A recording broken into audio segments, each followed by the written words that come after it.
Good evening, everyone. Tonight we begin with one of the most underrated job descriptions in ancient Egypt. Matchmaker, marriage arranger, divorce whisperer, gossip sponge, and remarriage negotiator. Unbelievable matchmaking cases. Rejection so bizarre you'd want to reincarnate. First dates between humans and bird eggs. Wondering whether you should text your ex, or if your brain's just low on dopamine. Instead of answering that, let's go back 3,000 years, to a time when love was written in hieroglyphs. Brides were chosen by the scent of their sweat, and the matchmaker could literally lose their head if they picked the wrong wife for the family by the river. So, before you get too comfortable, take a moment to like this video and subscribe, but only if you actually enjoy what I'm doing here. And let me know in the comments where you're watching from and what time it is. It's always fun to see who's joining us from all around the world.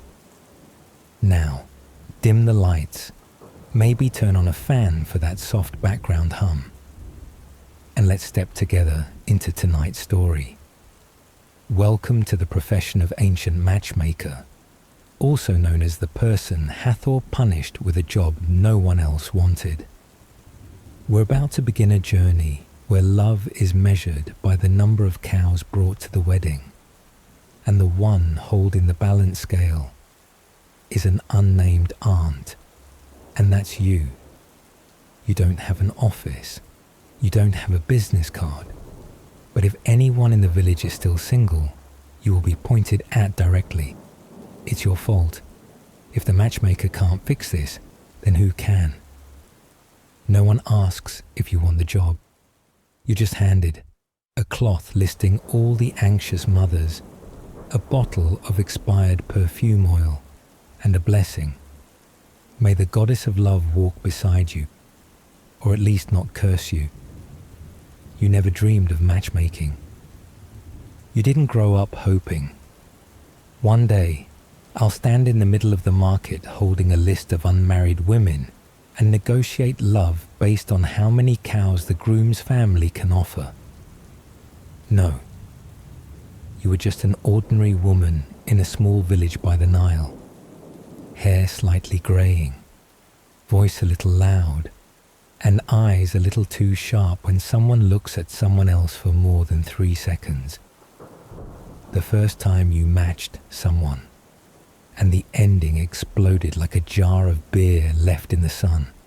It all began, like every Egyptian tragedy, with what seemed like a harmless comment.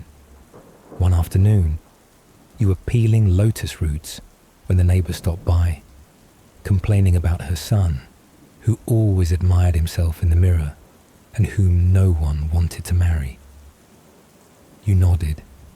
Well, he's tall, eyes slightly crossed, but you can't tell from afar. Why not ask men as girl? Neither of them is too foolish. The next day, the village buzzed. That couple actually got married. Ceremony by the river. Priest, lotus flowers, and the lingering scent of unwashed fish. 3 weeks later, chaos. Fights over which way the bedding was laid. Arguing over the wedding bed. Cat jumped on the altar. And you, the one who was just joking, became the culprit. Since then, every time someone remained unmarried, all eyes turned to you like you held the divine registry of Hathor's will. A job description you never signed. No one hired you. No one pays you. But everyone assumes you'll do it.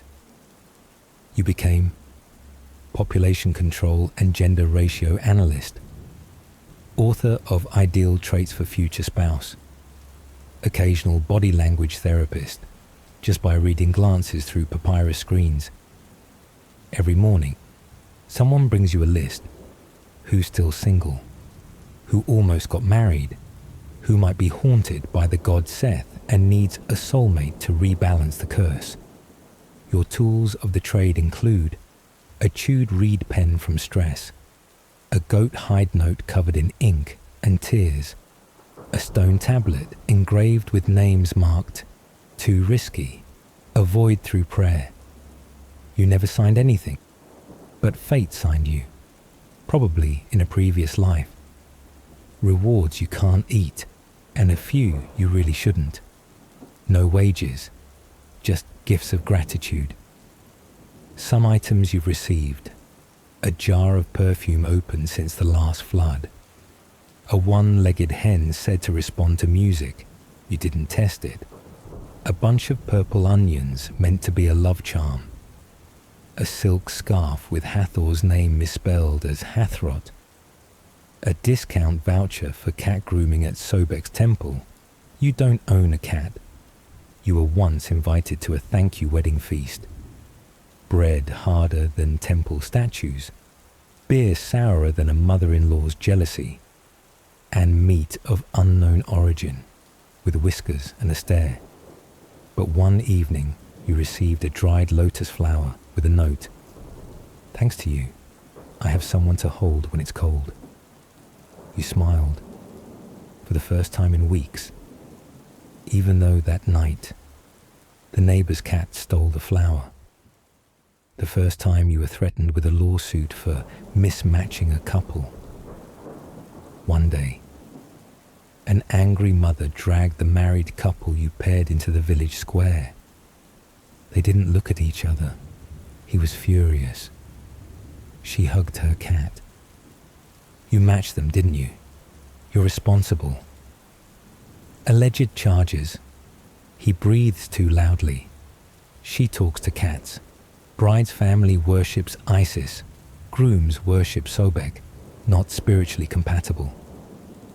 You were dragged into a folk trial with a long-bearded priest as the judge. You awkwardly said, they both liked honey cakes. You weren't found guilty, but you were warned. Banned from entering the temple of Isis if you mess up again. Removed from the wedding cake guest list.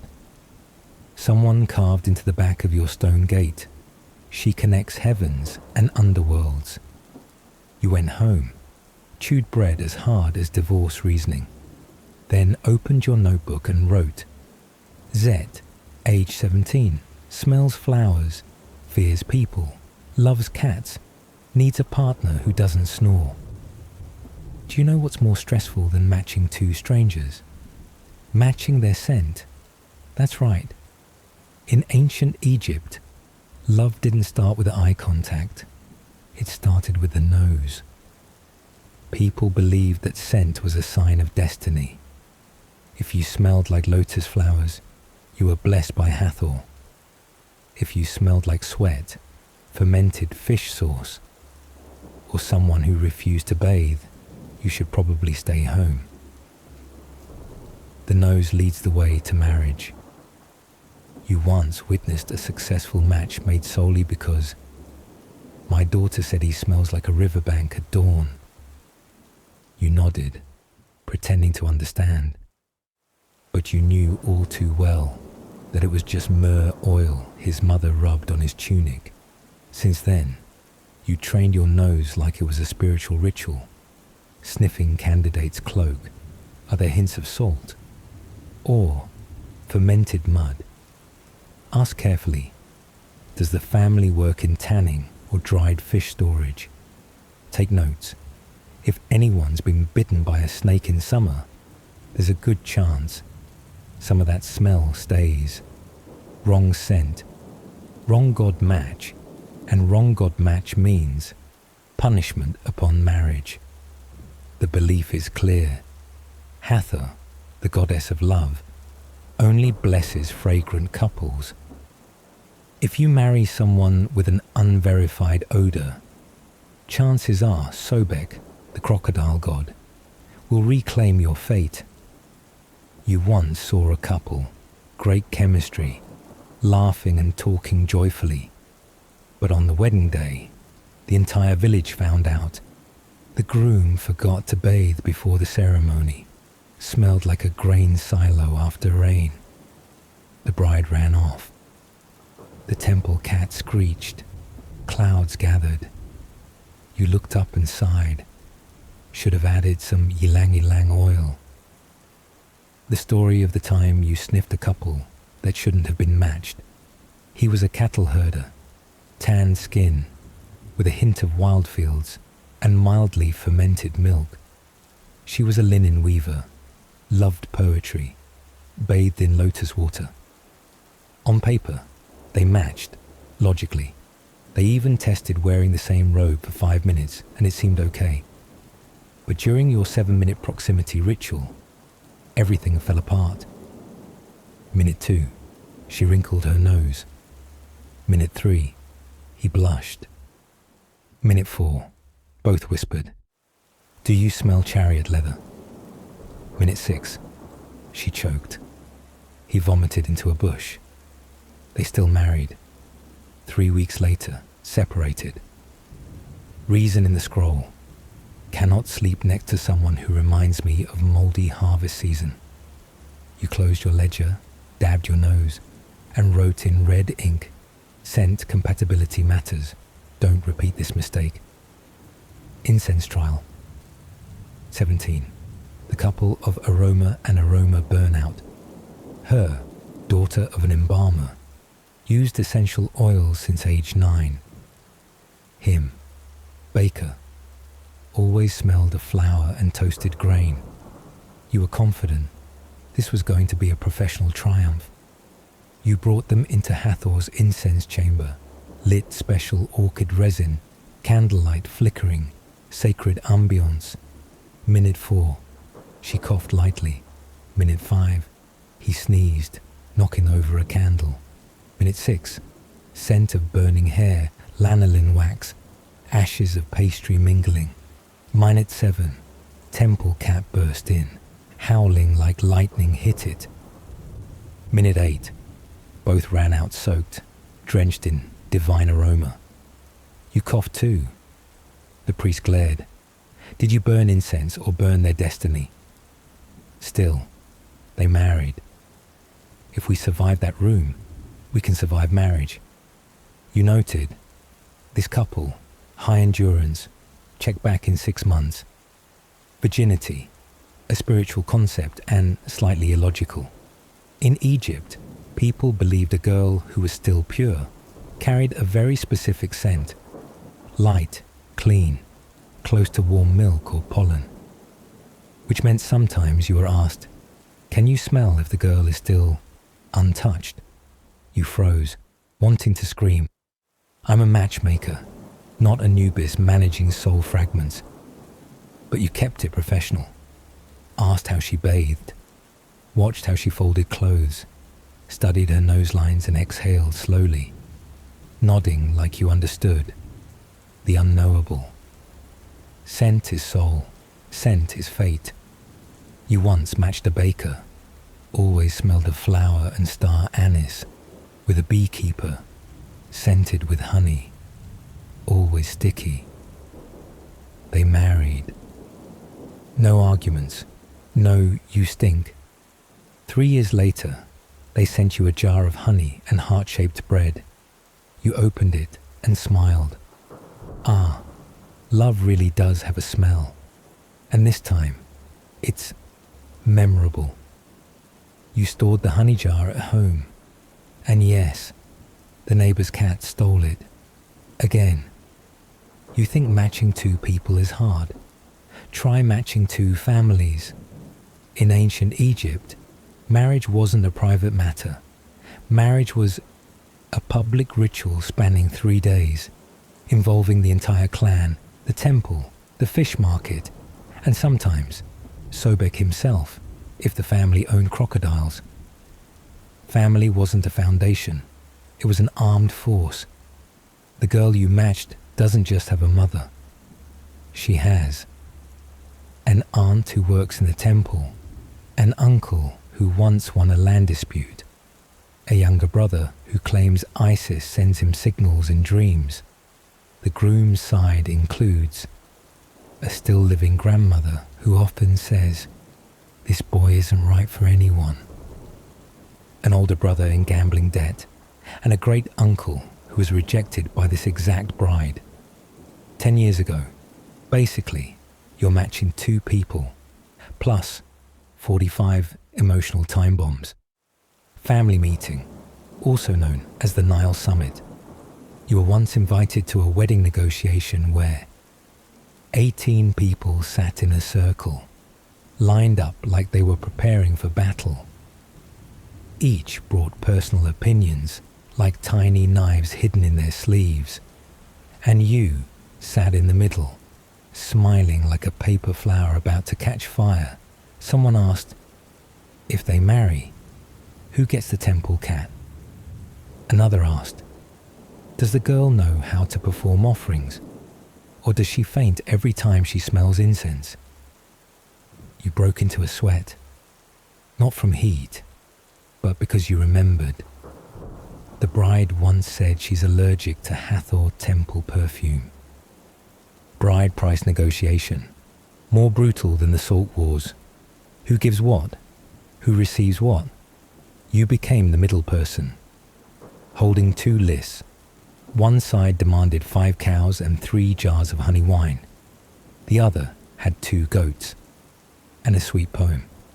You tried to smooth things over. The goddess Hathor loves balance. One side with cows, one with poetry. That still counts, right? That almost got you thrown out of the meeting with a wine jar lid.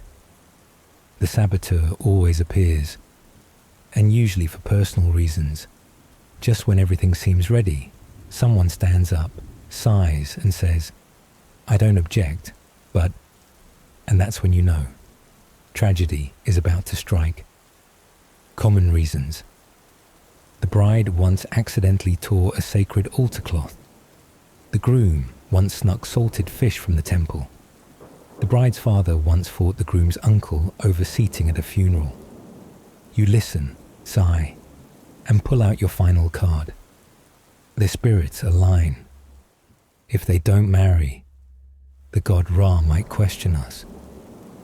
Usually, that works.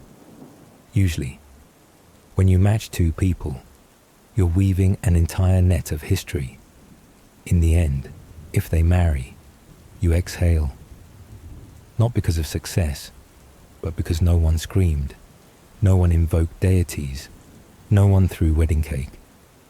You return home and note in your ledger, wedding successful, groom's mother slightly moody, bride's aunt still suspicious, but the cake was good. You close your eyes, smile, exhausted.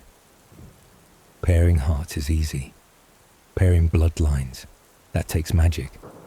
You've never been a sorcerer, but sometimes you come close. You thought the matchmaker's role ends after the wedding. Oh no, that's just the prologue.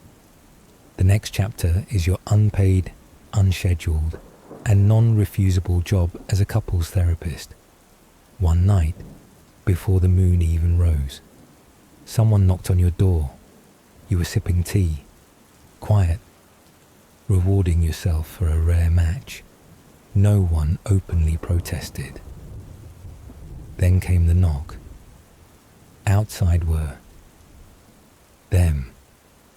The bride, teary-eyed. The groom, scratching his head. Mom, we don't understand each other. You sighed. Let them in. The room got colder. Not because of the weather, but because Karma had come back to visit you. The reasons for their fights were so ridiculous, you almost cried from laughing. He didn't rinse the rice properly. I think Seth cursed it. She sleeps with her back to me. She's hiding a curse. He forgot Hathor's birthday. I never miss a prayer. She whispers more to the cat than to me. You sat in the middle, trying to stay calm, nodding, offering tea, using the eyes of someone who's seen 23 marriages fall apart over onion soup. You asked, do you love each other? They both looked away, but still, sat close. You knew, It was salvageable. The only question, did you have enough tea? The 4 times a day counselling you weren't paid for. One couple you matched called you before, during, and after every meal. Morning, argued over improper vegetarian rituals. Noon, offended by someone dozing off during ancestor offerings.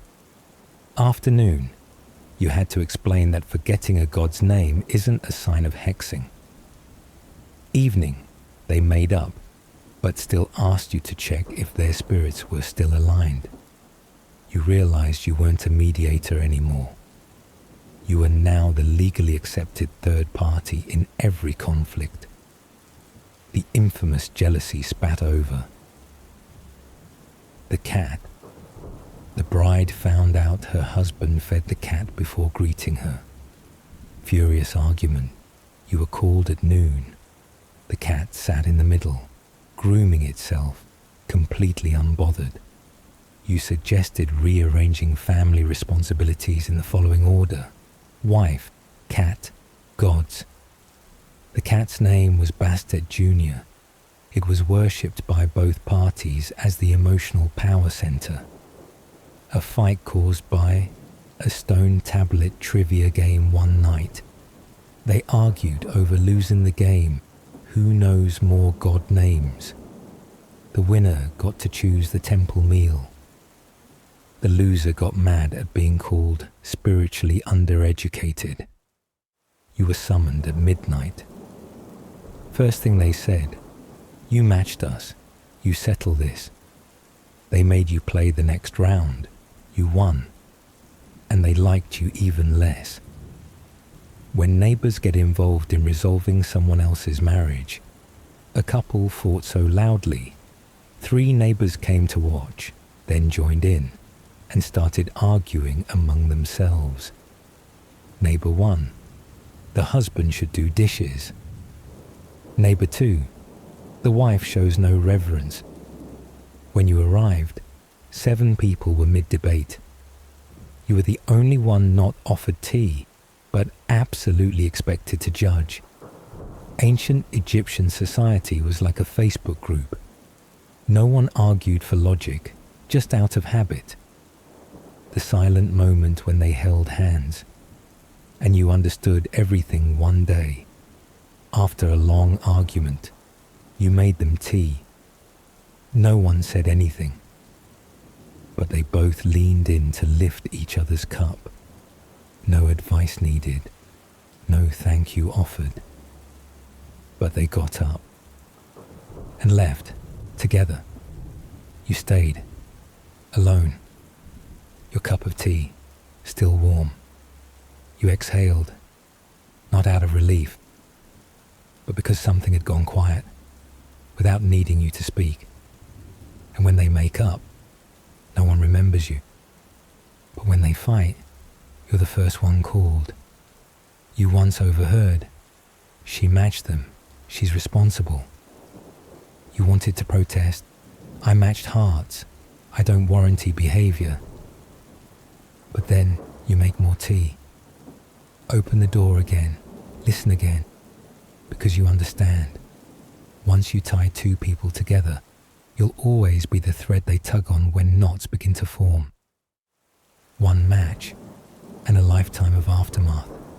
You don't complain, you don't brag, you don't ask for credit. You just refill the kettle, set out another chair, 'cause you know someone will knock again tomorrow. Mom, my wife didn't eat the ancestors' offering last night. Do you think that's a bad omen? You close your eyes, smile softly. Just another thing that needs a deep breath. You thought you were used to every kind of failure. You'd seen people kiss in front of you on their wedding day, then avoid eye contact at the market a week later. You'd heard vows like, we'll stay together until Ra dims the sun, then watch them fight over a stone bed with a broken leg. But nothing prepared you for divorce, erasing a name from stone, pain with no sound. You once had your name carved into the great stone wall of Hathor's temple. The inscription read, "The one who tied red threads for 13 successful marriages." You didn't carve it. They did it to honor you. The one who matched so many couples the villagers believed you were Hathor incarnate in the form of a nosy woman. But after the divorce of couple number 13, just one case, they chiseled off the last part. Now it only says, "The one who used to tie red threads." No one said anything. No one apologized. Just that jagged scar on the stone, like a permanent stone frown. You stood there, didn't cry. But from that day on, you avoided the temple's front entrance. You took the back path where no one carved your name, but no one erased it either. The karmic audit meeting, the matchmaker interrogated like a witch. You were summoned to the village meeting, not for praise, but to investigate your professional karma. In front of you sat the village chief, 2 priests, and 3 mothers-in-law with eyes like tiny blades. First question: did you ask Hathor's permission before matching them? Then, did you pray in the correct order? Was it a west wind or a south wind that day? Could it have shifted the fate line? What kind of incense did you use when writing their names? You answered each one, eyes steady, but inside, I match people, not summon gods. At the end, you weren't punished, but your name was added to the list of spiritual monitoring required. You didn't even know what that meant.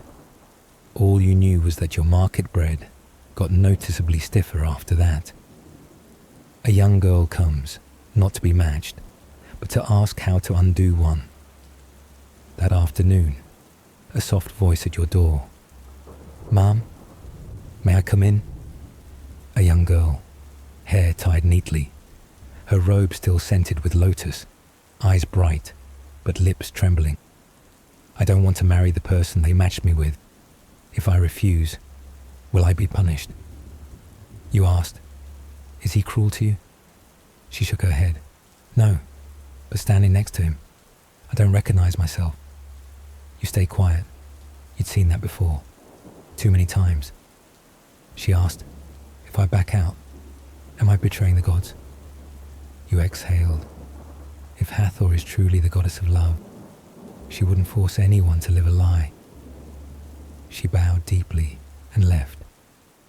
You stayed, watching her silhouette melt into the afternoon sun, and thought, I just protected a heart, not a wedding. The man you once refused to match returns, with the gaze of someone who's right. Just too late. You were sweeping the yard when you saw Pamin, the one you refused to match years ago, because his sweat clashed with sacred offerings. He stood there, hands in pockets, his gaze no longer bitter, just calm. They divorced, huh? You nodded. He continued. You once said I wasn't a match for anyone. Now the one you picked fell apart. But me, I'm still here. No one's been hurt by me. Maybe not loving anyone is how you don't hurt anyone. You gave a crooked smile. His words, soft but sharp like a blade carving stone. He left a folded note. I write poetry for myself. No one has to understand, but if you read it, you'll see. Sometimes refusing isn't unkind. It's careful. You didn't read it. You slipped it under the tea kettle and felt your heart warm or sting. You couldn't tell anymore. When you match others, sometimes you cut yourself out of history. You were once carved into stone. Now you're crossed out on paper. You used to be the one people turned to when they wanted to begin. Now you're the one they blame when things end. You sit in the corner. Your matchmaking book. No new names in a while. You open it. Don't write. Just look. You used to think matchmaking was about helping people fall in love. Now you know. Matchmaking is helping people face themselves. And sometimes, they don't want to see who's behind that cracked mirror. You sigh. Again, pick up your pen and write. Not every divorce means I matched them wrong. But if I'm the one who matched them, then I'm the one who stays. Chapter 6. One bad matchmaking. 1,000 years of karma. You used to think karma came from a past life, until you mismatched one couple, and karma found you, in this lifetime, by shortcut. The first divorced couple, and you were summoned to the temple like a sacrifice. They seemed compatible at first. Both liked poetry. Both liked the scent of sandalwood. Both had dimples on the left cheek. You matched them. Confident, like someone placing the final stone on a pyramid. The wedding was grand. The sacred cat meowed right as the wine was poured. A very good sign. 3 days later, chaos. She found out the groom had changed his name. He found out the bride didn't believe in morning energy. Both families argued over who had the right to keep the ancestor incense jar. You were summoned to the temple, not to mediate, but to explain. Did you pray before writing their names? Did you verify their aura layers matched? Did you dip your hands into the water used to cleanse the statue? You just wanted to say, they smiled at each other. But you bowed instead, then signed a report titled, Matchmaker Failed in Spiritual Clearance. Consequences that stretch as long as a late-day shadow after that divorce. Nothing was the same. No sentence, no punishment, no shouting. Just a quiet shift in the whole village. From that day on, villagers walked around your house like it had a repelling charm. They whispered, match with her, and you must change wind direction when you breathe. Children playing wedding games didn't pick you as the priest. You used to be the one placing wedding rings on others' hands. Now, you placed a teapot on the table and no one touched the cups. Symbol of karma, the lotus that bloomed backwards. You planted a lotus for blessing. It bloomed, but curled inward. The village called it the broken luck lotus. Visitors took photos. Broken-hearted folk stuffed letters into its roots. School kids joked, stand near that lotus and you'll break up in 13 days. You hung a small sign under the tree. Not all things that bloom wrong are wrong. Maybe it's just learning how to bloom its own way. That quote was later carved on the village latrine wall, in purple ink, without permission. Labeled the one who warped the village's marriage energy field. No one said it to your face, but everywhere you went, you heard silence diluted with soft boycott. One time you coughed gently while passing two people laughing. They immediately froze like their souls got zip shut. You were invited to a wedding, but your seat was behind the sacred cat. No one greeted you. No one asked anything. You left early. Your tea was untouched. You started breathing lighter in crowds. Not from fear, but because you didn't want your wind to misalign someone else's. Reading stars, snake omens, and choosing lucky hours by gut feeling after being hit with the silent wind of exile. You decided you wouldn't matchmake based on gut and notebook anymore. You studied, relearned, took notes. Designed your own system to assess lovers based on how they react when eating tamarind. You began reading horoscopes using ancient Egyptian calendars, calculating by hand because you didn't trust people who use spreadsheets for you. Recording dream omens. If you dreamed of a scarab, you postponed the wedding for 7 days. Observing snakes. Yes, snakes.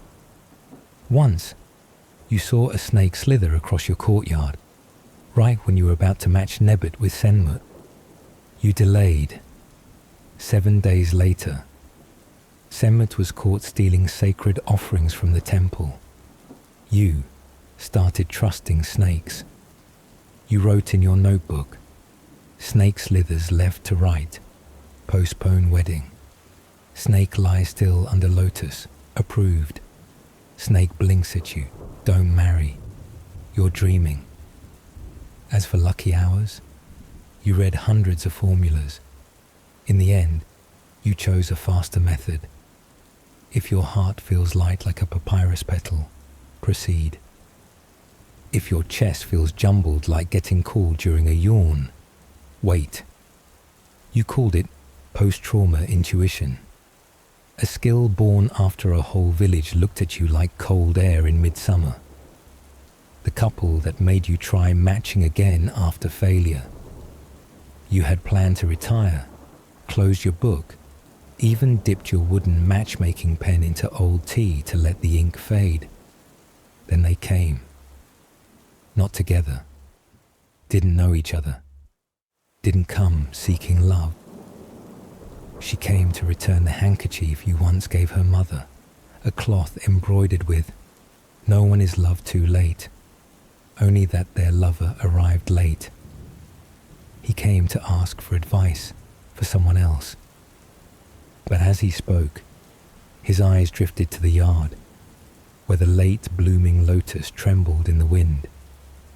You let the two of them sit in the yard, 4 tiles apart, no introductions, no explanation. They looked at the lotus, poured tea from different pots, smiled as the cat lay belly up in the sun. You didn't write their names in the book. You just wrote one line. Some people don't come to be matched, but when they sit near each other, I stop being afraid.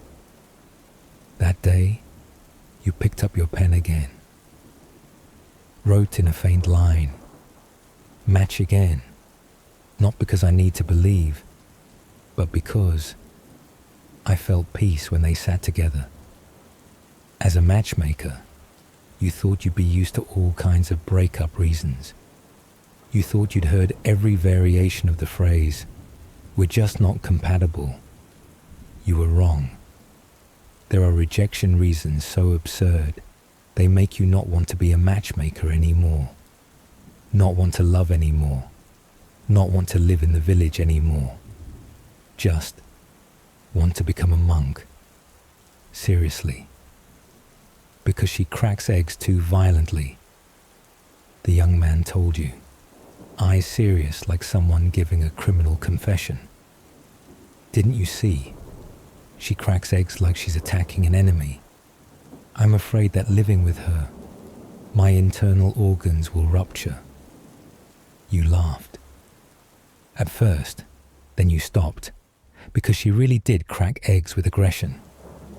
But you still asked, "What about other times?" He answered, "She's sweet, soft-spoken, but every time she cracks an egg, I feel like I have no future." You wrote in your book, rejected due to trauma caused by yoke impact sound, because he can't tell the difference between a camel and a cow. She cried, really cried. But between the sobs came a sentence that made you nearly choke on your tea. "I can't marry someone who called me a camel during the first 3 months of dating." You asked, "You mean, like, in terms of personality?" She replied, No, I mean, I came back from a trip, wearing a long cloak, and he said, "You look like a smart camel." You nodded. You didn't know who to side with. You wrote in your book, "Emotional damage caused by zoologically inaccurate metaphor." We're too compatible, and that's scary. This was the couple that once gave you hope. You thought, surely this time, there's nothing wrong. They both loved ginger tea, both adored cats, both exhaled gently when hearing a flute. Then one day, they showed up, empty-handed, eyes heavy. We're too compatible, too alike. So, we're scared we'll break each other. You exhaled like someone dropping a poetry collection. You asked, scared of being so matched that you'll shatter. They nodded. At the same time, you wrote, "Rejected because partner felt like a living mirror of one's own being, and it was unbearable. Because his cat doesn't like me." You once thought this only happened in fiction, until she came, crying like a storm, and said, "I sat down. It turned away. I got close. It climbed onto the altar. I left. It laid exactly where I was sitting." You asked, "Just because of the cat?" She replied, "You don't understand. I've lived with cats all my life. If a cat rejects me, it means the universe rejects me." You wanted to argue. But honestly, cats do have significant power in some households. You wrote in your book, "Rejected due to negative feedback from four-legged consultant." You used to think you understood love. Then you met these reasons. You no longer laugh, no longer argue. You just nod, write, and brew tea, 'cause you know. Love doesn't die from lack of romance. It dies from a cat side-eye at the wrong time. You used to think the hardest thing was making someone fall back in love. Then you met the mums, the uncles, the friend groups, the ones ready to fight back against every random signal they deemed signs of not being straight. He wears silk, he likes perfume, and he falls in love with women, very slowly. You paired them up because she said, "I want someone gentle." And he was gentle, gentle enough that the whole village started whispering, "Is he? Sure. He likes girls." You said, "He does." I asked.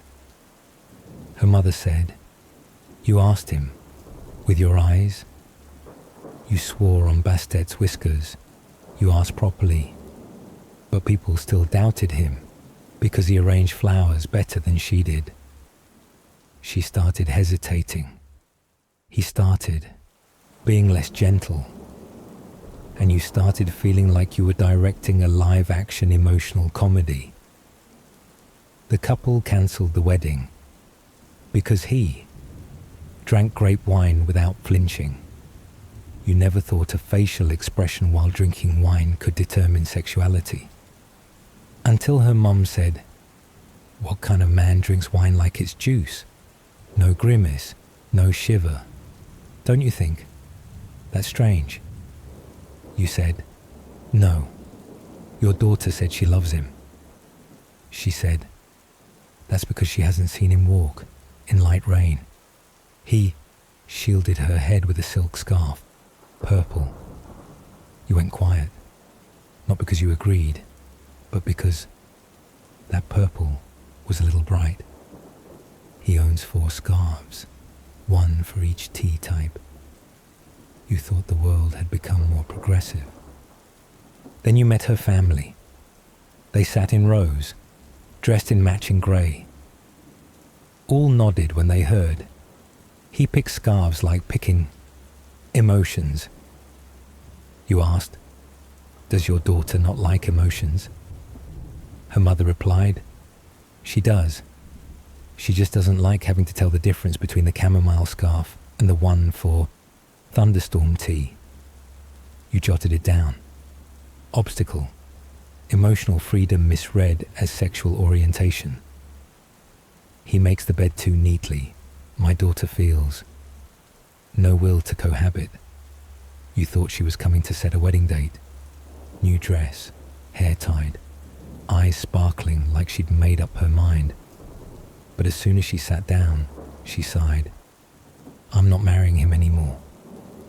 You asked why. Guessing. Cheated. Parental disapproval. Snake at the doorstep. No.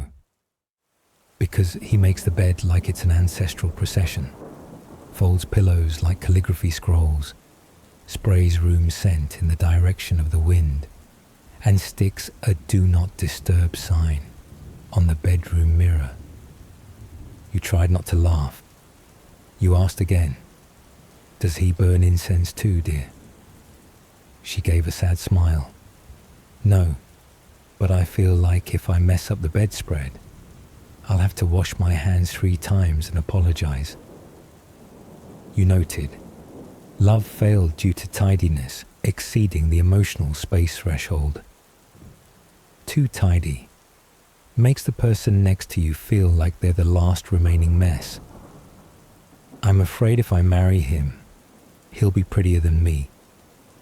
You used to be really confident about this match. He was kind, polite, never yelled, never late, never fixed his sleeves when standing up. More importantly, he was beautiful, but beautiful in an unintentional way. Hair always in place, eyes sparkling like he just drank Long tea, teeth white like he worshipped the god of dentistry. The girl, your match, was smart, quietly charming, and smiled with her eyes. But when you asked how she felt, she looked at you for a long time and said, I love him. But every time I walk beside him, I feel like I'm translating for the light. You asked, did he do anything wrong? She shook her head. No, and that's the problem. He's never done anything wrong. It's just, when we look in the mirror together, I don't see myself anymore. You wrote, not marrying due to emotional injury from too perfect reflection. Some matches aren't doomed by fate, just by prejudice. You didn't make a wrong match. You just made it 100 years earlier than the society around them was ready for. You don't blame anyone. You just quietly wonder if a man wears perfume, knows how to brew tea, can tell lotus from jasmine, then who gets to love him? You don't have an answer. All you know is, sometimes, opening your heart is a lot easier than opening the gates of bias. You used to think being a matchmaker meant dealing with love, with fate, with destiny, with wedding cakes and joyful tears. You weren't prepared to deal with a father falling for his future daughter-in-law. It began as a very normal meeting. You paired them, a studious, soft-spoken girl and a clumsy but sincere young man. The two families met for the first time. Everyone was happy. Smiles, nods. The lucky cat meowed right on cue. Every sign pointed to things were going well, until the groom's father smiled for too long. Smiled the kind of smile that said, oh, this girl, she's clever, very clever. Tea this good is rare. Her voice, so soothing. You chuckled politely, because you thought it was a compliment. Then he asked, does she have an older sister? The trajectory starts to drift. At the second meeting, he brought a personal gift, a ceramic teacup, not for his son, not for the girl, for you. And added, next time, have her make tea with this, Mom. You began to notice a shift in the atmospheric pressure. Then, he came to your house, unannounced.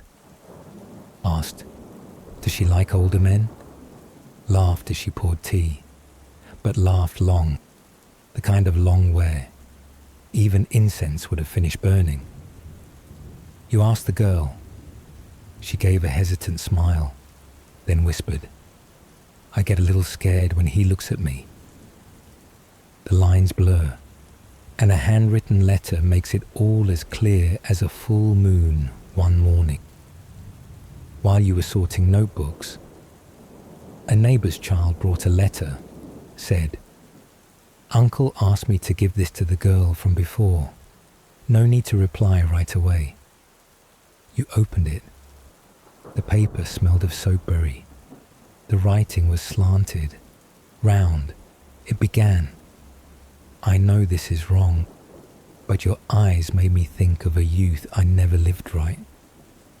You stopped reading right there, not because the ink ran out, but because your heart just brushed something that shouldn't exist in the role of a parent. The girl read it, stayed silent for a long time, then said, Mom, I used to think I was just being paranoid. You said nothing. You rinsed the teapot, not because it was dirty, but because you needed the sound of running water to soothe the noise inside. Premarital counseling, or a rehearsal for a step-husband role. One day, the father came to you, said he wanted a private chat about mental prep for his son. You were relieved, opened your notebook, made tea. Then he asked, what kind of tea does she like? Does she like people who read poetry? If she lives in my house, which room should I give her so the feng shui fits? You looked at the notebook, closed it, because you needed both hands to hold your forehead. You tried asking, you're asking for your son, right? He smiled, the kind of smile that made you want to recheck. The family registry. Well, if they're not compatible, I want to be the one who catches her from the fall. You lifted the teapot, poured a little too strongly, not because you were thirsty, but because the sound of pouring water helps keep people from screaming. The groom's mother finds out and arrives like a season of elegant revenge. One afternoon, the groom's mother showed up, no smile, no tea. In her hand, a pomegranate branch. You still don't know what that branch symbolized, but it made the lucky cat disappear. She said, I've lived with him 30 years. Never once seen him smile over someone making tea. Yet that girl poured, and he lit up like it was Lunar New Year 2008. You gave a nervous chuckle. She didn't chuckle back. If you let him come again, I'll come too, with a sugarcane knife. You wrote in your notebook, a wife doesn't need to shout, just needs a strange branch and an unblinking stare. You wrote nothing else. Just thought, being a matchmaker isn't as risky as being the person stuck in the middle of a twisted fate with a wife following behind. Matchmakers aren't trained to handle this.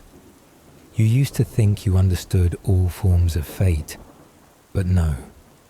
You never took the class called fate that sideswipes you from the father's generation. You didn't log the details in your book. You just wrote one line.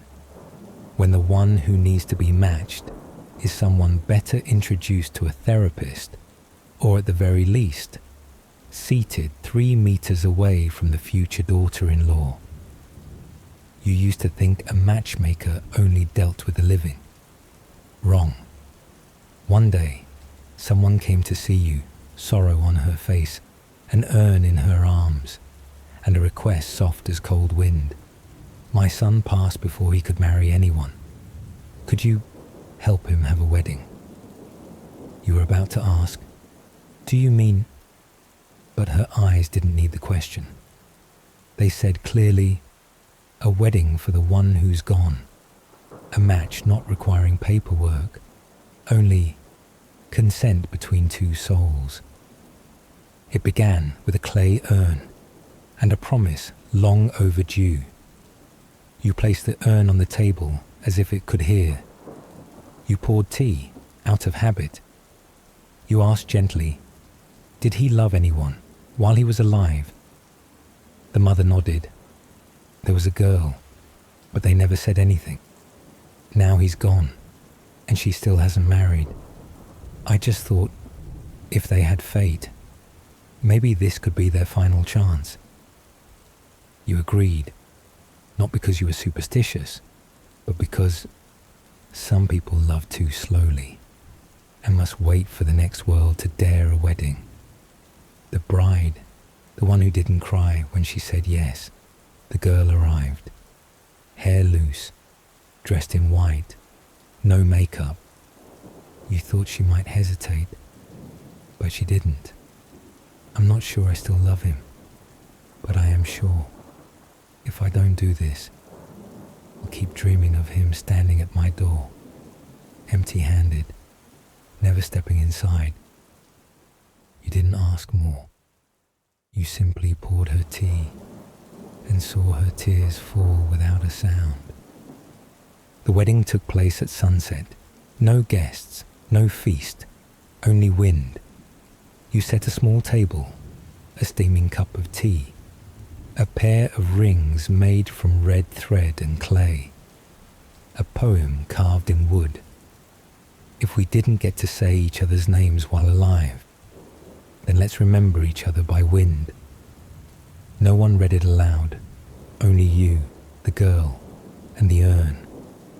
And a black cat walked in from nowhere and lay beneath the wedding table. You thought perhaps he was allowed to attend in his own way, as the departed do. After the wedding, the black cat wouldn't leave your home from that day on. The black cat stayed. No one in the village claimed it. You tried chasing it away, but it came back before the morning tea had time to boil. You named him Imhotep. He didn't eat much, didn't meow. He simply sat beneath the lotus tree every dusk, eyes watching the small altar you set up for the urn. You got used to his presence, like a silent fourth guest at the wedding. No knocking, no words. A week later, the bride returned. No tears, no more dreams. She came, bringing nothing, except eyes more at peace than last time. I still dream of him, but this time, he wasn't at the door. He walked in, took my hand, and then left. You asked, "Were you scared?" She shook her head. "No, I felt light, like I'd just let something go, not him, but the feeling of not in time." You didn't write the dream down in your notebook. You simply changed the water in the vase and added a white lotus. The villagers didn't say anything, but everyone noticed the evening wasn't as cold. No one asked about the wedding. But a few days later, people started saying, "The spirit cat no longer cries at twilight. Today's afternoon tea isn't as bitter. The wind passing the courtyard feels lighter." An old woman said, "Unfinished things drag everyone's spirit down. Now that it's done, they've probably left in peace, so the sky's peaceful too." You didn't answer. You simply poured more tea for the cat. He didn't drink, but still sat there. Some weddings aren't certified by paper, but by dreams that no longer repeat. From that day on, the girl no longer dreamt of him standing outside the door. You no longer heard the spirit cat wail at sunset. and the mother left you a basket of dried dates, along with a note. I couldn't call happiness to me, but I helped someone else not carry regret into the next life. You thought matchmaking was only about love, never expected the day it would involve a courtroom. Not a real courtroom, no judge, but there were witnesses, statements, accusations, and you standing in the middle, like a cracked porcelain vase placed in the wrong spot. We separated 3 months after marrying. It's the matchmaker's fault for selling a fantasy. They came together, not holding hands, not looking at each other, but both turned toward you like two lead rolls in a staged tragedy. He said, "You said she liked people who read books," she said, "and you said he was gentle. You didn't say gentle to the point. I thought I was living with a monk." You took a breath, tried to smile. "I never said you two could live together. I just saw that. You used to laugh together." They didn't laugh back. You were charged with overinflating compatibility. "You paired us wrong. Now we're dividing assets like bandits." They didn't give warning. Showed up while you were sun-drying tea leaves and began the interrogation like this. "Mom, why did you say we were compatible because we were born at the same hour? Now it just feels like we get mad at each other in sync." You said, "Same birth hour doesn't mean you won't punch each other when hungry." She replied, "Yeah, but we believed you. Now we're splitting cups, splitting plates, splitting the cat. We're dividing the cat, Mom." You stayed silent because you knew if you said anything more, the cat might turn to look at you in judgment too. They came back, but this time to sue you for emotional match with spiritual misalignment. They arrived hand in hand. You were relieved. Thought they came to invite you for tea and announce they were back together. Nope. They sat down and said in sync, "Mom, we still love each other, but I can't sleep." You tilted your head, confused. The girl continued, "Every time he walks into the room, I get goosebumps, not from love, from a chill down my spine." The guy nodded. "Every time she touches me, I get migraines for 3 days." You cleared your throat. "Have you tried visiting a temple?" They shook their heads. Together. "We don't need offerings. We need you to take responsibility. Because you said we were emotionally compatible, mentally aligned, and cosmically timed." Citrussal sweat gathered at the base of your neck. "I did say you were compatible, but I never said your energies fully synced." She slammed the table, lightly, with restraint. "Loving someone but feeling like your best friend's ghost enters you every night, that's not love." You didn't argue, just wrote in your notebook, "Some people align emotionally, but can't live together because their spirits never signed a peace treaty." You were sued for matching someone who talks in their sleep using the wrong name.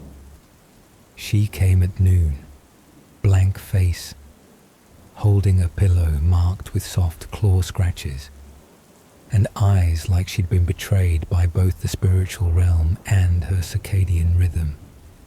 You were about to pour tea when she placed the pillow on the table. "Did you know he talks in his sleep?" You smiled politely. She continued, "Not random words. He says names, but not mine." You paused. "Whose name?" She replied, "His ex." Clear syllables, no stuttering. He pronounced it perfectly. like in a wedding vow. You tried to say something, but she raised her hand. I woke up mid-dream, looked at him lying beside me, and felt like I was the one cheating, in a half-conscious state. You said nothing, because honestly, that logic wasn't easy to counter. She concluded, love is one thing. Sleeping next to someone who dreams of someone else, that's another. I'm not suing him. I'm suing you because you didn't ask thoroughly. You looked at the pillow. It seemed like it had heard enough to qualify as a witness. You wrote in your notebook, matching someone who dreams isn't wrong. What's wrong is not checking the content of those dreams. Sleep is the truest place, and also where the buried dreams leak out. Sometimes you're not sued with paper, but with the look of someone who can't trust anymore. No one makes you pay. No one drags you before the gods. But sometimes, the way people look at you, like you once spilled them a dream and left before they woke up. You don't defend yourself. You just pour more tea and think. Being a matchmaker isn't a job that creates love. It's the job that gets blamed when love breaks. Being a matchmaker was already strange, but being invited to marry the very person you just paired someone with, that's no longer a job. That's a pit fate dug with his left hand. The girl came, not to thank you, but to propose you had just matched her with a young man. The whole village praised as kind, gentle, temple-going, and tea-sober. She seemed to like him. They smiled at each other. The engagement was smooth. Even the temple cat didn't wail. You thought it was done. Until she came back, face serious. Mom, I know this is weird, but I think you suit him more than I do. You choked on your tea, not because it was hot, but because you never expected to be thrown into a role swap with no warning. I see how you two talk.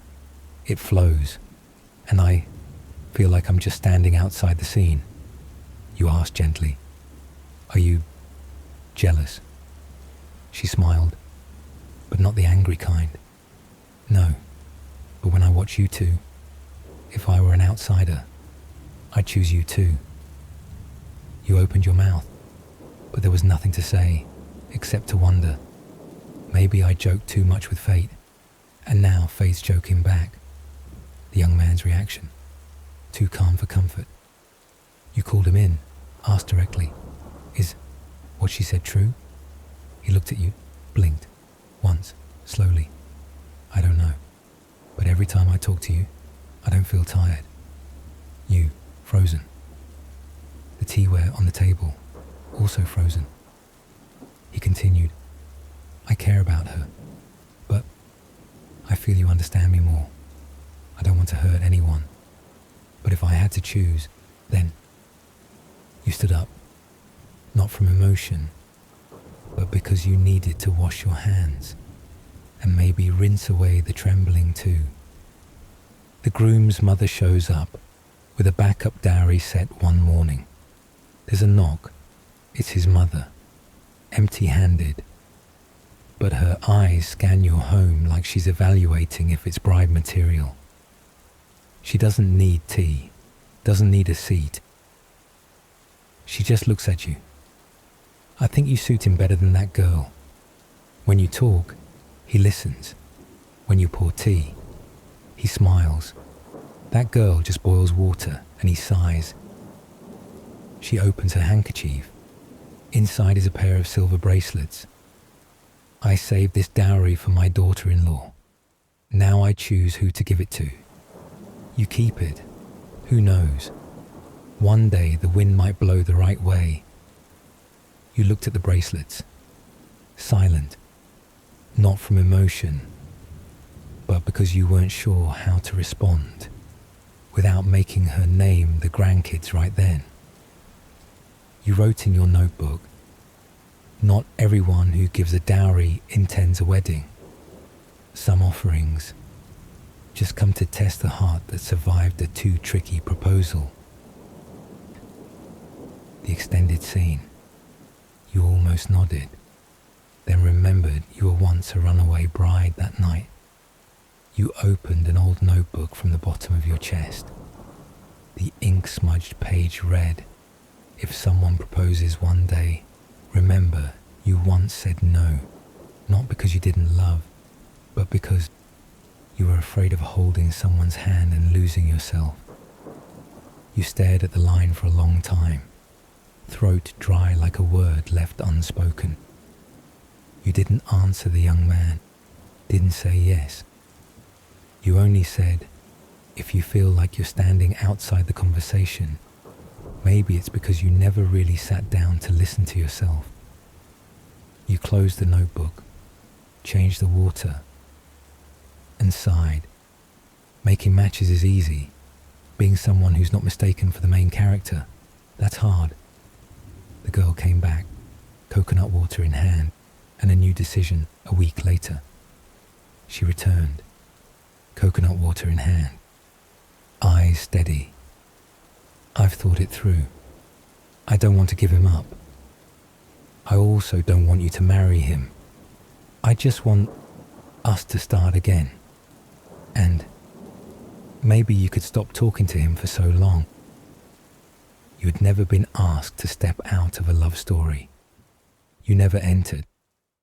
You asked, "You're jealous of someone who doesn't love back. Is that allowed?" She nodded. The coconut water shook with it. "I know you didn't mean to, but him, I'm not so sure." You poured tea, more carefully than ever. "If you have to win someone back, make sure it's because he left by accident, not because you were never truly there." She said nothing. Put down the cup. Left. You wrote in your notebook, "No one dares to love the matchmaker, but sometimes someone fears her because they couldn't hold on to someone, so they suspect the one who never tried." People think matchmakers stand outside the realm of romance, but during festival season, when the wind is warm, lanterns are hung, music plays, and hearts go soft like uncooked noodles, you too become part of things that shouldn't happen. A kiss because she stood under the date palm. Village law applies. You were just watching the torch parade, not dressed up, not in costume, not looking for anything. Then someone shouted, "The matchmaker's under the date branch. She has to kiss whoever's nearest." You smiled politely, tried to step back. Then a man, 20 years older, stepped forward, pursed his lips, and acted like he was performing an ancient ritual under divine witness. You smelled roasted garlic. You did not smell romance. You wondered, is there a way to cleanse your aura with grapefruit water? A kiss not intended, but witnessed by all and gossiped about forever. You bent down to pick up a fallen fan. At that moment, a young man turned around, too late to stop. Lips touched, not deep, but long enough for the temple cat to howl like it stamped a seal. The next day, the villagers looked at you as if you were the main character in an unedited folk tale. A child whispered, "She's the chosen matchmaker."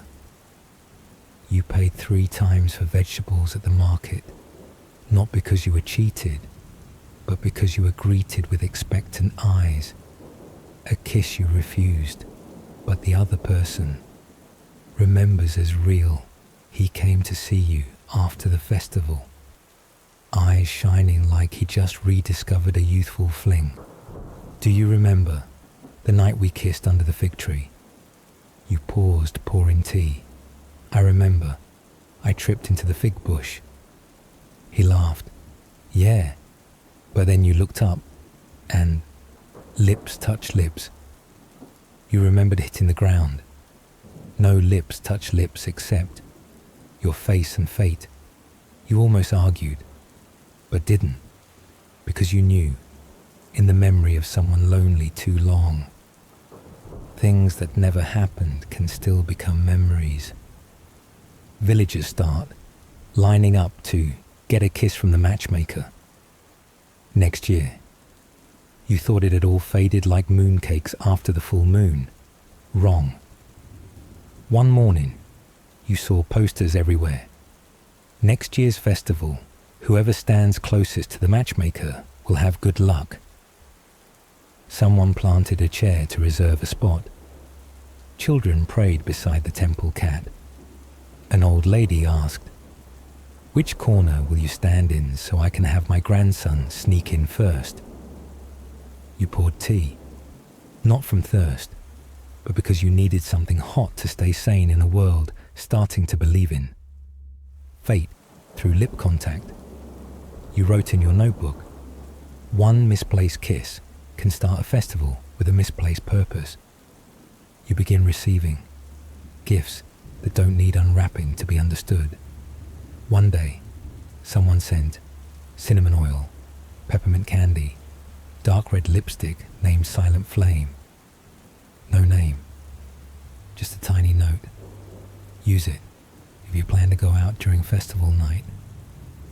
That afternoon, a neighbor whispered, "That lipstick's lovely, but apply it lightly.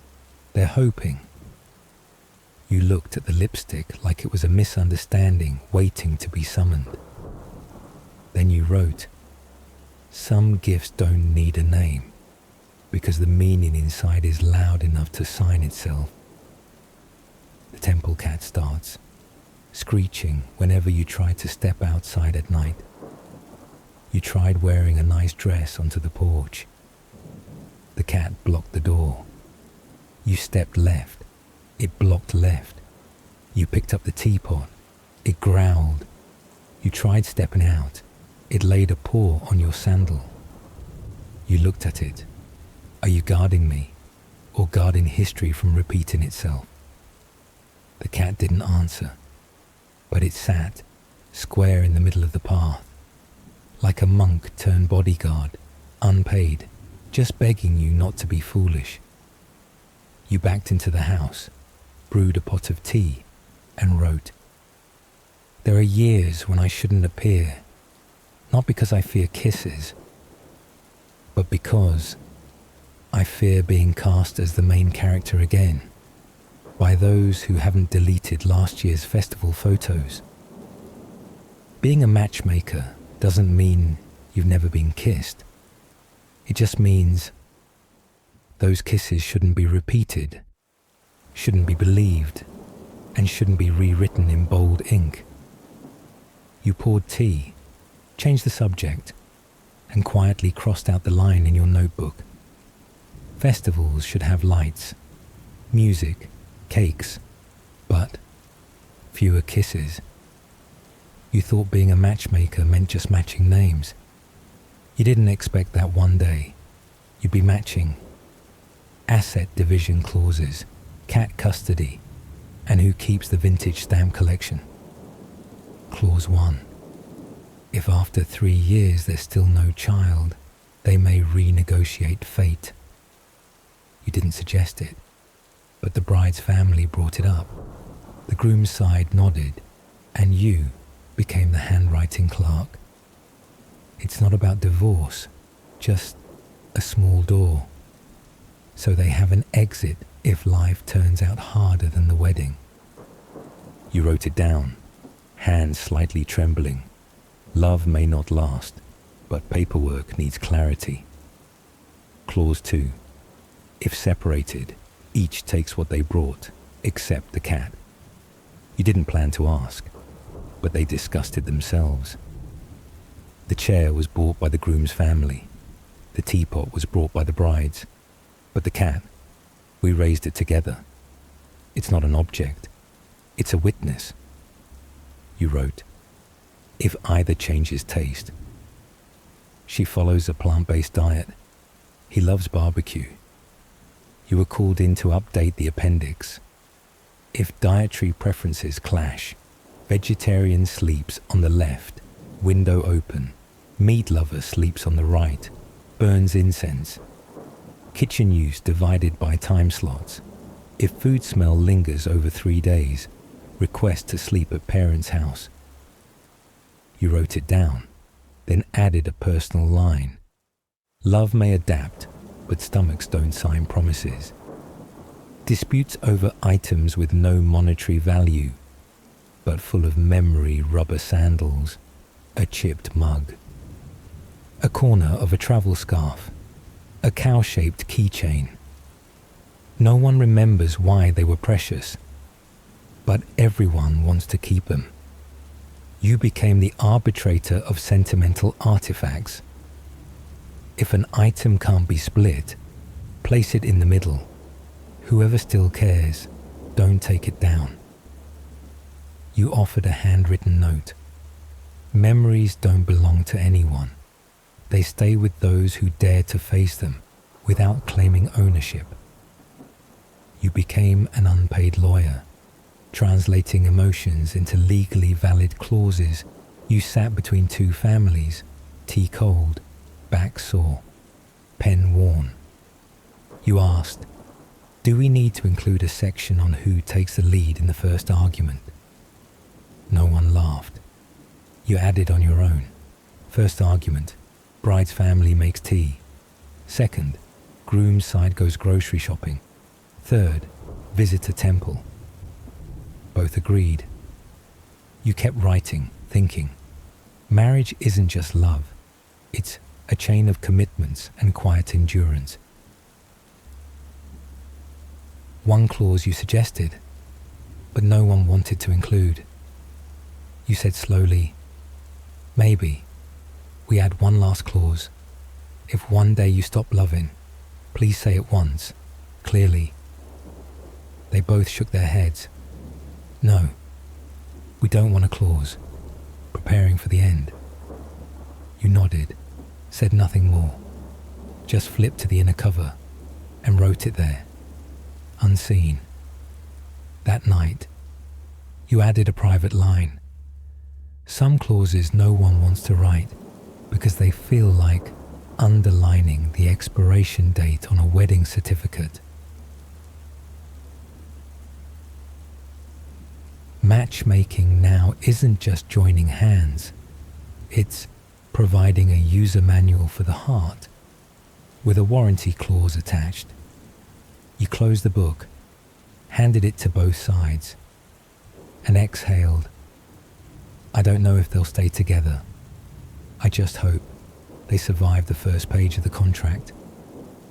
Being a matchmaker, you grow used to breakups, used to nods that don't last till the end of the ceremony, used to people erasing each other's names from the notebook before the first letter was even carved onto the wedding rings. But then, one day, you saw them, not doing anything grand, just sitting beside each other, peeling fruit. One handed over the salt, the other shook their head, then smiled, then dipped it anyway. No arguing, no performing. You walked past, they didn't see you, but you saw. People don't need to hold hands forever. They just need not to let go when the other accidentally slices into a seed. They were one of the first couples you matched, back when you didn't even own a proper notebook. Back then, you scribbled on scraps, 2 names, connected by a dash. You didn't understand compatibility, just saw that they could talk without tiring. They lived 3 alleys apart. Their mothers used to sell cakes side by side and never spoke. And yet, they married. Nothing extravagant, but long enough for you to forget they were once your match. Until today, when you saw them beneath the gourd trellis. No fancy clothes, no photos, but eyes, like a small flame that never went out. You saw them again, and they didn't remember you were the matchmaker. Another day, you were at the market, saw them buying mustard greens, one picking the leaves, the other asking whether to stir-fry or make soup. They chuckled lightly, then walked off, not recognizing you. You stood still, holding a bag of mung bean pastries, a little dazed, then smiled very gently. You realized some matches succeed so well, people forget who tied their hands together. You went home, poured tea, opened the notebook, and wrote nothing. Just exhaled. To be forgotten because someone is happy is a kind of ending warm enough that you don't need to be in the picture. You saw them argue and still felt at peace one afternoon. You saw them sitting on opposite sides of the yard. She was shelling beans. He was lighting the stove. No eye contact, no words. You meant to walk closer. The temple cat ran out, blocked your path. You stopped, observed. Then you saw her place a sugar cube into the teacup on the right, the cup he always used when he was feeling down. He turned around, said nothing, just smiled very softly, then sat down facing that cup. You turned away, didn't intrude. Wrote in the notebook, "Love doesn't lie in the words 'I love you.' It lies in the second sugar cube, dropped into a cup no one asked to be sweetened. A gift returned, not because it was rejected. One early spring morning, there was a small package at your door. Inside was the silk scarf you gave them on their wedding day, neatly folded, still smelled of soapery. A handwritten note, 'Please keep this for me. We've managed to keep each other.' You didn't cry, didn't tell anyone, just folded the scarf, placed it in the bottom drawer. You didn't write in the notebook, just thought, some gifts come back, not because they're unwanted, but because no more proof is needed for something that was clearly right. Being a matchmaker isn't about making everyone get married. It's about seeing two people look at each other like they were never wrong from the start. No need for gratitude, no need for tributes, just a moment where you don't feel the need to write anything more. You poured tea, heard the temple cat breathing softly, and for the first time in years, felt like you'd done enough. You thought matchmaking only had one direction. Link hands, match names, prepare a wedding. Until one afternoon, someone came to you, poured tea very gently, and whispered, "Ma'am, I don't want them to get married. Can you help make sure they don't make it to the altar?" You thought you heard wrong, but no. The girl sat up straight, didn't cry, didn't tremble. Only her eyes were the kind of sad that had no tears left to use. The bride didn't attend the wedding, only asked you to deliver a message. You asked, "You want to stop the wedding?" She shook her head, simply said, "No need to stop it, just tell him. If today you still remember an afternoon from last year, then please stop before stepping onto the wrong stage." You didn't ask again, didn't need to know what that afternoon held. Her eyes said enough. Wind, a touch, words left unsaid. On the wedding day, you stood at the gate, met the groom, delivered that one sentence. 15 minutes later, the ceremony was postponed. No scandal, no tears, just someone standing silently in front of an old house for a long time. You didn't write in the notebook, just tucked her message into the file labeled, "Stories no one has to believe, only I need to remember." The bride walked away, but asked you not to tell anyone. You went to her house, no blame, no interrogation, just shared some old stories about marriages that followed the rules but missed the person. She was silent for a long time. Finally, she said, "Please don't tell anyone I walked away. Let them think he changed his mind. I don't need to be right.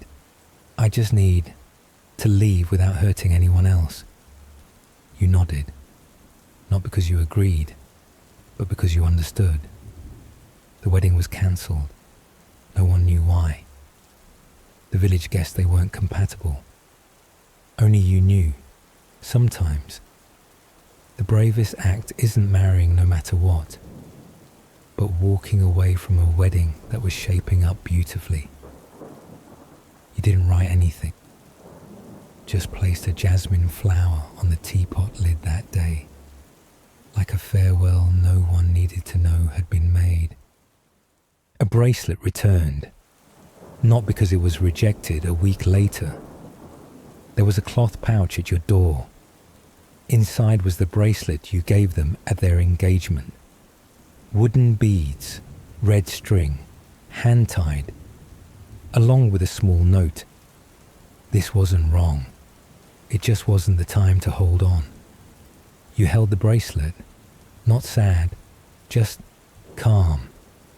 You placed it on the table, didn't store it, didn't wear it, just left it, like an old friend not to be recalled, but also not hidden. You poured tea, wrote a single line. Some bonds aren't wrong, but if forced into the right moment, love turns into the wrong person. Being a matchmaker doesn't always mean joining hands. Sometimes it means letting go of someone who shouldn't be held. Not to separate, but to remind. Loving isn't holding. It's not pushing someone you love into a place where you no longer exist. You thought you'd matched every type of person: shy, old, stubborn, talkative, forgetful, sleep talker, never tired talker, until you met someone cursed and someone who couldn't see at all. The cursed one, no one dared approach her because nothing made sense. Every time someone tried to marry her, strange things happened. One got a fever without reason. One lost his voice in the middle of a proposal. One forgot her name entirely. You didn't believe it until you yourself nearly fell just by mentioning her name to someone else. You checked your notebook. No logic error, just a blank space between two lines. You crossed it out, then tried again. The other person couldn't see, but listened with his entire inner world. He was blind, didn't know her face, didn't know the rumors. He just listened to her tell stories and laughed. Then he asked, "When you tell stories, there's light." You watched them talk like two people sitting at opposite ends of time, but still seeing each other through breath. He wasn't afraid of gossip. She didn't hide anything. No one rushed. No one touched. Just that, when he reached out, she didn't pull away. Wind chimes in the yard, and the sound no one could explain. You noticed, every time he touched her hand, the chime on the porch rang, even when there was no wind. You took the chime down, didn't tell anyone, not out of superstition. You just wanted to be sure. You weren't imagining. That night, no chimes, but you heard two breaths in sync, soft, like the wind had moved inside their chests. You never hung the chime again. Didn't need to. Because you knew. Some connections aren't in the eyes, the hands, or the ears of others. They exist in something that doesn't need proof, but still quiets the world around them. An unsent letter and an apology never spoken after the wedding. You cleaned an old drawer, found a slanted line you wrote your first year. Shouldn't match her. Something feels off. You remembered the slip, the stairs, and understood. It wasn't a curse. It was your own fear of what you didn't yet understand. You grabbed a new sheet, wrote a letter with no name. I once doubted miracles simply because they didn't look like things I'd seen before. Today, I see clearly. It was the light in his eyes that led me out of the shadow I'd never named. You didn't send it, just folded it, stored it in the last drawer. She didn't need the apology, but you needed to write it, to remember. Don't doubt love just because it defies logic. The village stopped gossiping, not out of belief, but shame for not loving boldly before. When someone mentioned her name, someone always whispered, "That girl's cursed." After the wedding, the gossip continued. For a while, until they saw him, the blind man, taking her to the market, not holding hands, not performing, just standing beside her like he already knew her steps. She picked vegetables. He smiled at the sound of haggling. No rush, no retreat.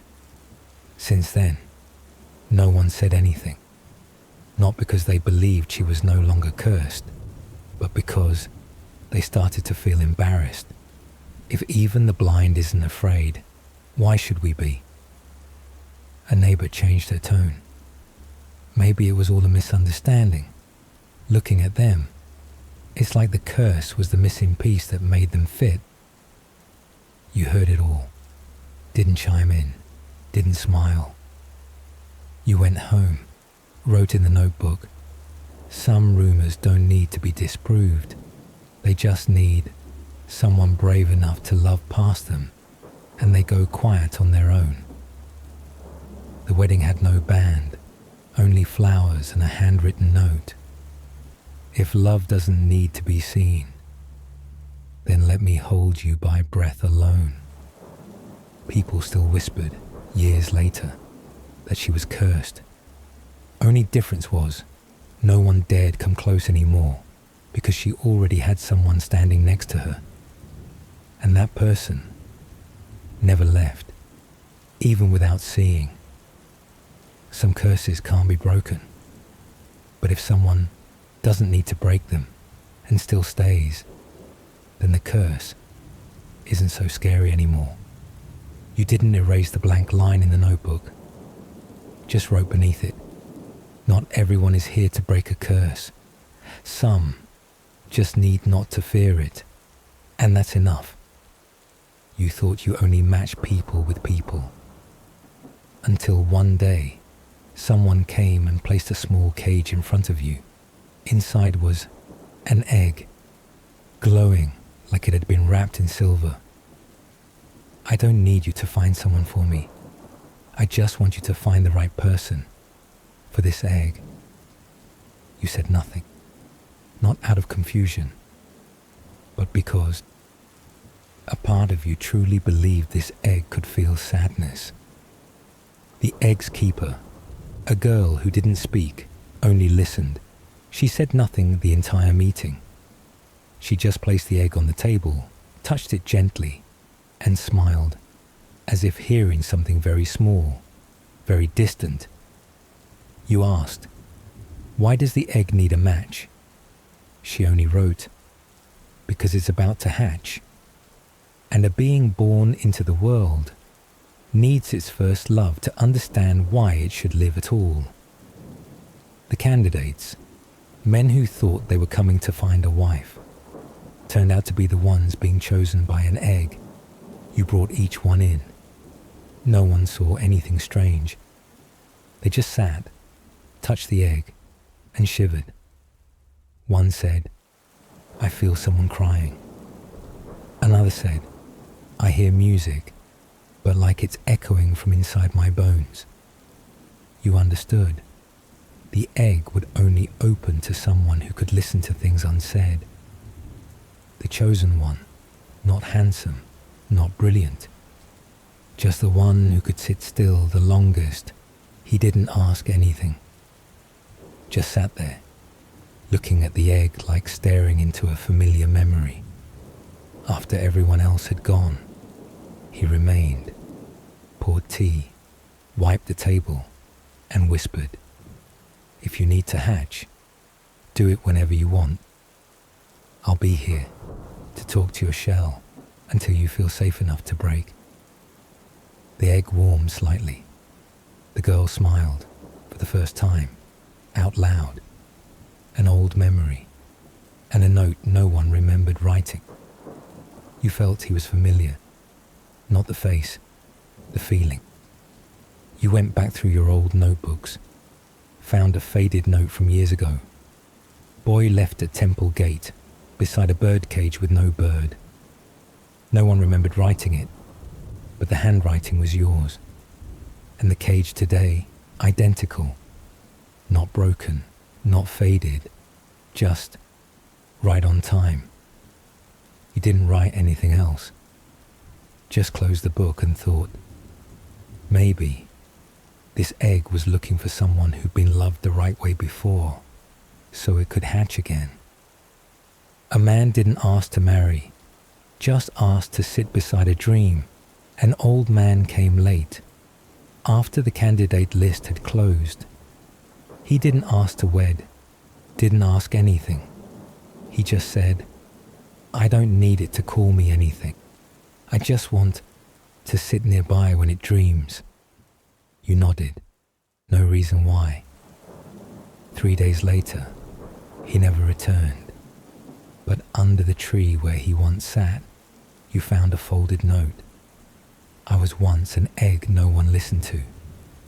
Just being close to something magical this time was enough to remind me that I once existed." You didn't speak. Just wrapped the note in dry tea leaves, stored it in the last drawer of your book. The egg hatched, not into a bird, but into a question. That morning, the egg cracked. No sound, no light. Only a small piece of paper fell from the shell. Who was your first love? No one answered. No one dared to ask again. Only the boy, the one who sat still the longest, smiled. "I don't remember. But I know. I don't have to search anymore." You didn't explain, didn't interpret, just exhaled and understood. Some eggs don't hatch to fly, but to make someone finally stop asking when it will hatch. Not all matches are between people. Some are meant to protect something so fragile that just waiting the right way is enough to let a miracle be born. You didn't write who married who. You just wrote in your notebook, "Some eggs only need one person willing to sit still and believe you can speak to a life before it even hears you." You thought matchmaking was to save people from loneliness, until one day you realized sometimes you have to match someone to save them from dying for real. In one village, every year, they sacrificed a person to keep peace. No one said it aloud. No one wrote it down. But everyone knew. If the crops failed, if the river dried, if the rice didn't ripen, someone would be named.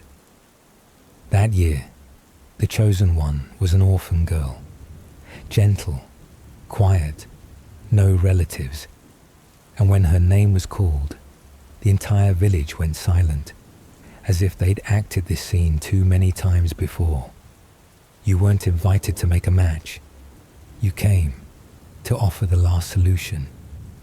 An old woman found you at night. No money, no request for favor. She simply said, if someone has a husband, then she can't be called a girl untouched and fit for sacrifice. You understood. They didn't need love. They needed a legitimate reason to keep someone alive. The man who agreed to marry her was once saved by her from drowning. He couldn't read, didn't talk much. He listened, then nodded, went to her home, sat down, and said, I don't know what it means to be a husband, but if marrying me means you get to live, then I'll be the best husband I know how to be. The girl didn't cry. She just handed him a cup of water and a red thread. The girl once asked to be sacrificed, just so she wouldn't have to live alone anymore before anyone came to help. She went to the temple, alone, on the foggiest day of the year. The temple keeper recalled. She didn't cry. She wasn't afraid. She just knelt down and said, if I'm the one chosen, I accept, because living on and never being called by name feels no different than being dead already. You listened, didn't interrupt. You just thought, some people aren't afraid of dying. They're afraid of being forgotten. After the wedding, the man quietly wove a red scarf. He didn't know how to say, I love you, didn't know how to write. So he learned to weave from an old woman in the village. 3 months after the wedding, people saw him hang a red scarf over the door. No names, no symbols, just one white thread running through it like a healed scar. When asked, he simply said, to remember the day I kept someone alive. He didn't ask anything else, just stood beneath the scarf and wrote in your notebook, some people save others with their hands. Some save by simply not walking away. From that year on, no one else in the village was named, not because of new laws, not because anyone protested, but because no one else dared step up and get married just to save a life. The following year, no drought, no famine. The river stayed full. The rice still bloomed. Someone whispered, maybe the god felt embarrassed after being humbled by a small wedding. You didn't laugh, didn't respond. You just wrote in the notebook, some marriages save a person, but some stop an entire curse. The wedding took place the day before the sacrifice. No music, no tent, no one smiled. But no one dared say her name again for the ritual list. You didn't stay. You only left once you saw her holding her husband's hand, not trembling, not shrinking, but as if, for the first time, she was chosen to be a person, not an offering. Some marriages don't start with love, they start with survival. And sometimes, survival is the first step to something greater than love. You didn't hang up a sign, no announcements, no farewell party. You just cleared the notebooks, gathered the scraps that never had names written down, and poured one last pot of tea for yourself. No one came. But the temple cat stayed that day. No one came looking for you. No strangers asking for matches. No one knocked. Only the temple cat, lying quietly on the table like every morning, but no longer growling softly when you opened the door. You understood. This day had arrived. The day you walked away from a job you never signed a contract for. You opened each notebook again. Names, ink strokes, things no one would ever read. You saw half-filled pages, some married then separated. Some live to old age, never remembering the name of the one they once loved.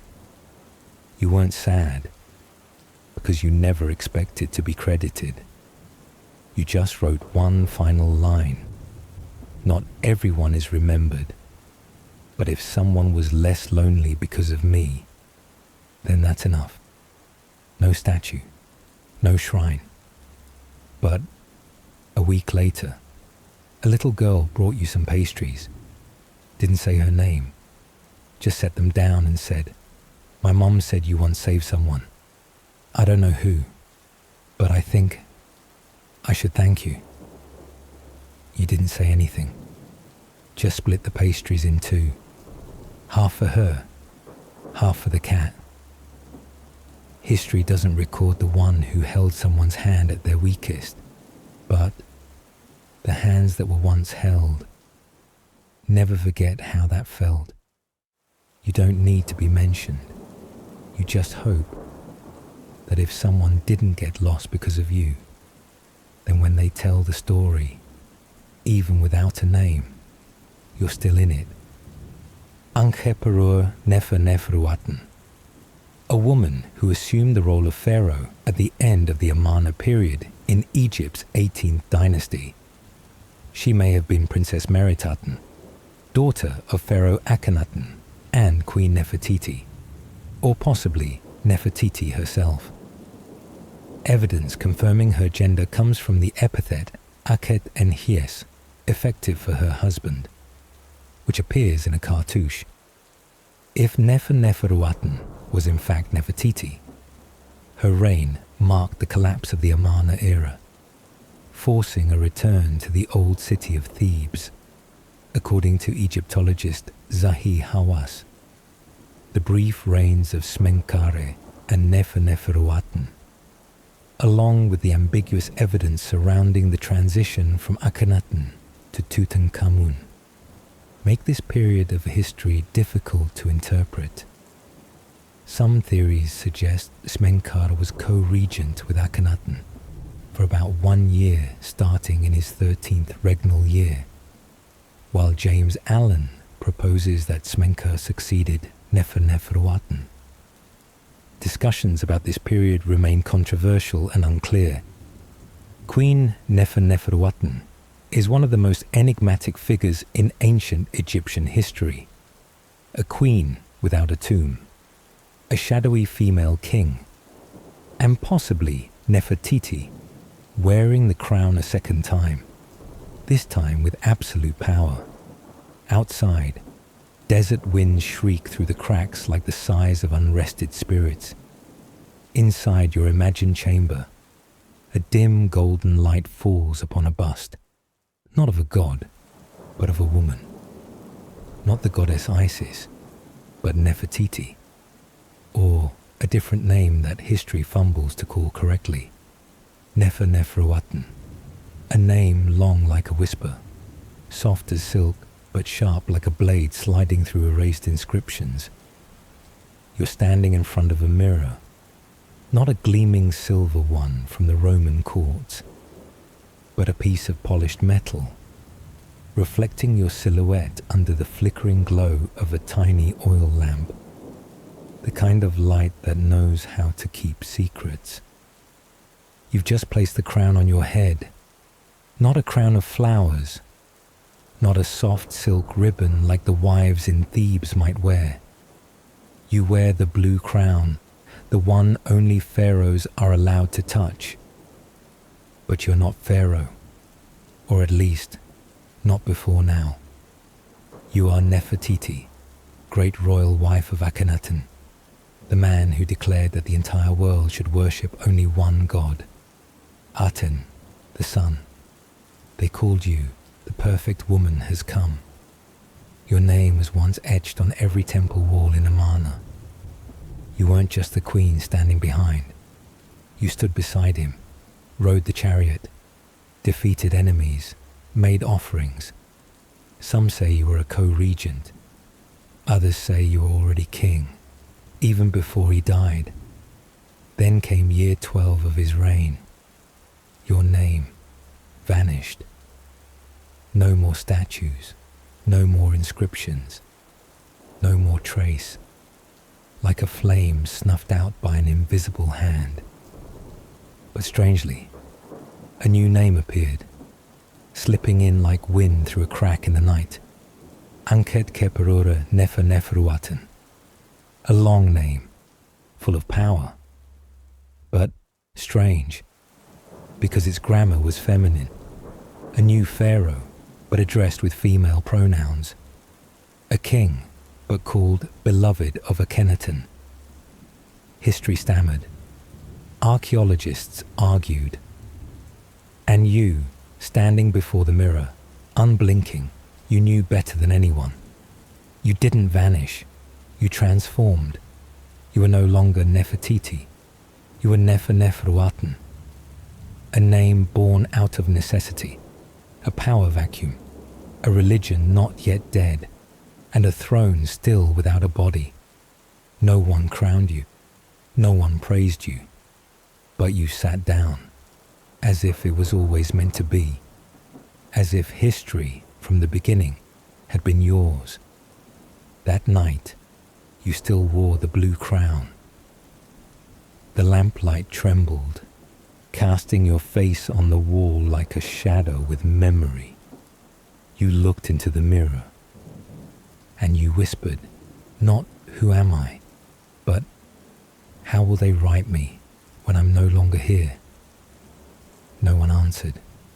Only the curtain rustled, and outside, the desert stayed awake. The sand still walked between eras. The wind still remembered your name, even if the scrolls had tried to forget it. This was where Nefertiti wasn't just the pharaoh's wife. She was the pharaoh, but a pharaoh in a dress, writing royal decrees while still remembering to flip the dried fish. And yes, everything was as tangled as your hair after a desert windstorm. Being queen in ancient Egypt was like being Ra's romantic partner. It looked impressive, but behind it all was a playlist of stress and rituals. But being king, that's when you start exhaling sandalwood just to survive the morning. Morning, you're the queen. Noon, you're the pharaoh. Evening, you're both. You start your day not with meditation, but by dealing with a complaint from a group of stonemasons who lost pyramid parts because the wind god blew them away. You sit at the royal council, wearing a hat the size of a sacred rice cooker, the blue crown only male pharaohs were allowed to wear. At that moment, you think, well, I'm carrying the sky on my head, but the sky is a bit heavy today. Even a nail needs a ritual. You approve the building of a new temple to Aten, not because you love construction, but because Aten doesn't make his own bricks. The temple's design comes from an elderly architect who's both colorblind and addicted to chalk sketches. The temple's probably going to look like a spiritual bus stop. You sigh, grab your pen, which is actually a brush dipped in honey ink, and sign that ridiculously long name, Anket Keperur Nefer Neferuaten, living through the manifestation of the God Keeper.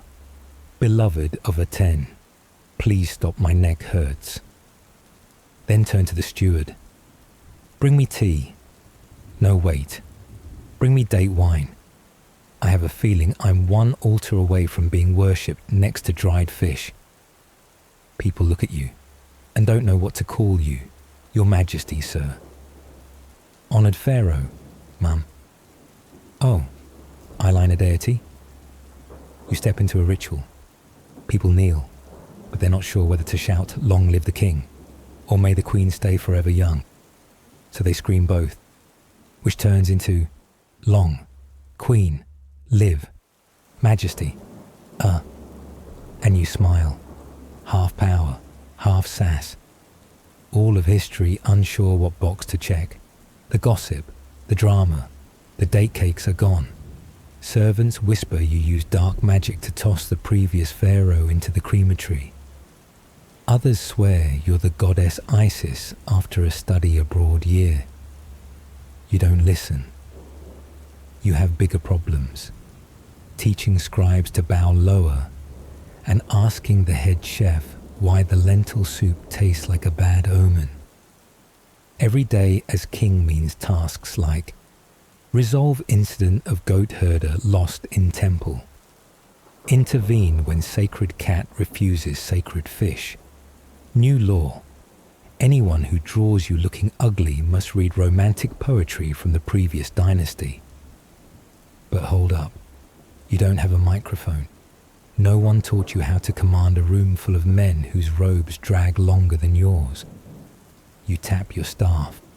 You tap it again. You clear your throat. You bang a pillow. Finally, you declare, silence from now on. Listen to me as you'd listen to Horus's thunder. And if anyone asks why I wear a dress while ruling as king, remind them, Horus once turned into a falcon. Seth once turned into a pig. I turned into a queen king. Big deal. But at night, you take the crown off.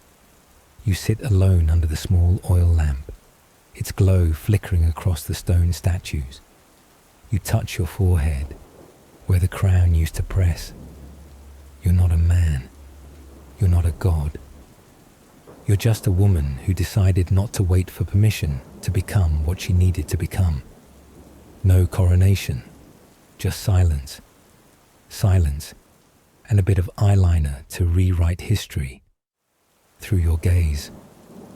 Chapter 3, the one without a tomb.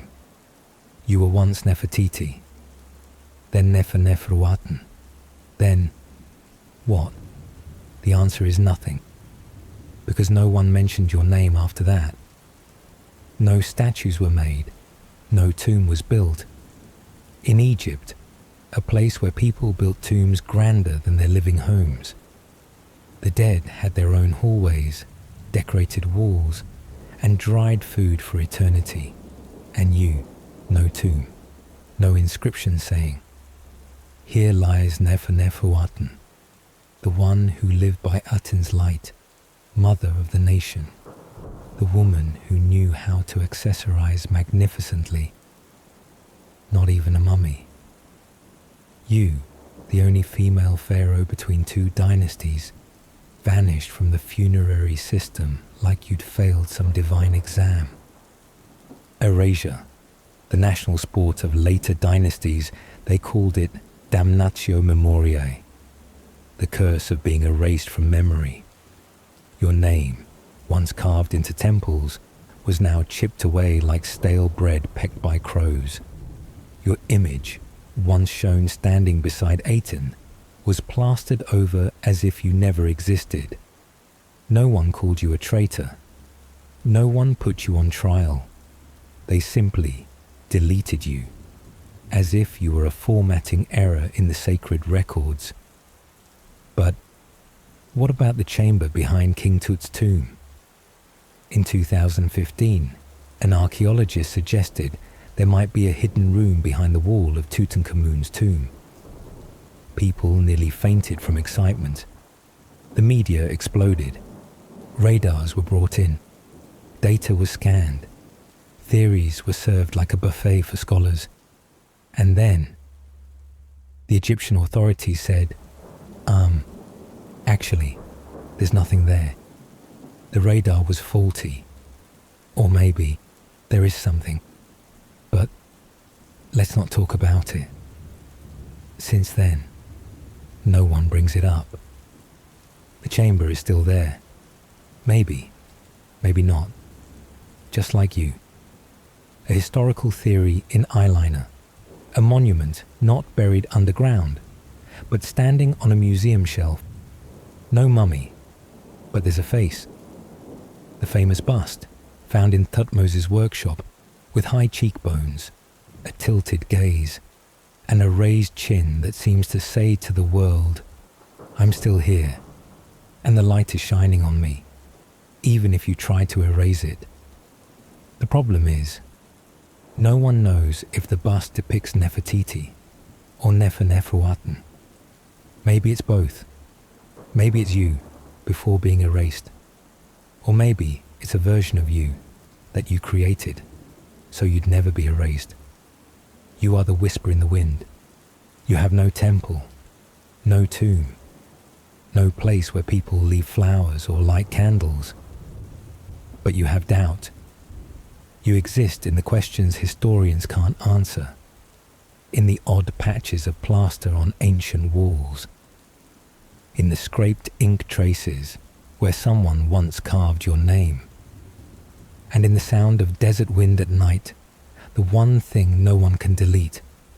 You have no mummy, you have no tomb, you have no farewell ritual, but you do have a head, a bust, unmoving since 1912, staring down 3,000 years of history as if to say, "So, you tried to erase me? Try again." A face that needs no introduction and no scent. You have no scent, no embalming oils, no resin tucked under your tongue to speak with Osiris. What you have is a tilted gaze, lips gently closed, and cheekbones sculpted with such precision. It's likely you supervised the chiseling yourself. They placed your bust in the Berlin Museum, labeled it Nefertiti. But deep down, everyone knows. We're not sure. Nefertiti or Neferuaten. Is that face Nefertiti, the royal wife? Or Neferuaten, the tombless pharaoh? Or both? A woman who once wore a crown and applied moisturizer at the same time, then got tossed out of history like a software update the system refused to run. You stand there, not in mourning robes, not in silk, only with thick-lined eyes, and one eye left, unfinished. A detail that makes everyone wonder, did the sculptor die mid-project? Or did you leave it blank on purpose, like a challenge? Who dares to complete me? You live in people's heads, literally no scent, but an impression. Your bust is one of the most reproduced images in the world, printed on notebooks, mugs, tattoos, t-shirts, even on ancient Egypt-scented candles, ironically, considering you were never embalmed. People remember you not by scent, but by the arc of your neck, the lips poised to speak but never speaking, the towering crown, like a second layer of pride. No one touches you, but everyone wants a piece of you, as if owning you is restoring some justice history once buried. And because you have no tomb, everyone wants to write about you. Scholars write books, filmmakers shoot documentaries, artists paint your portrait no fewer than 17 times a year. TikTokers call you the first queen to cancel polytheism with a stare.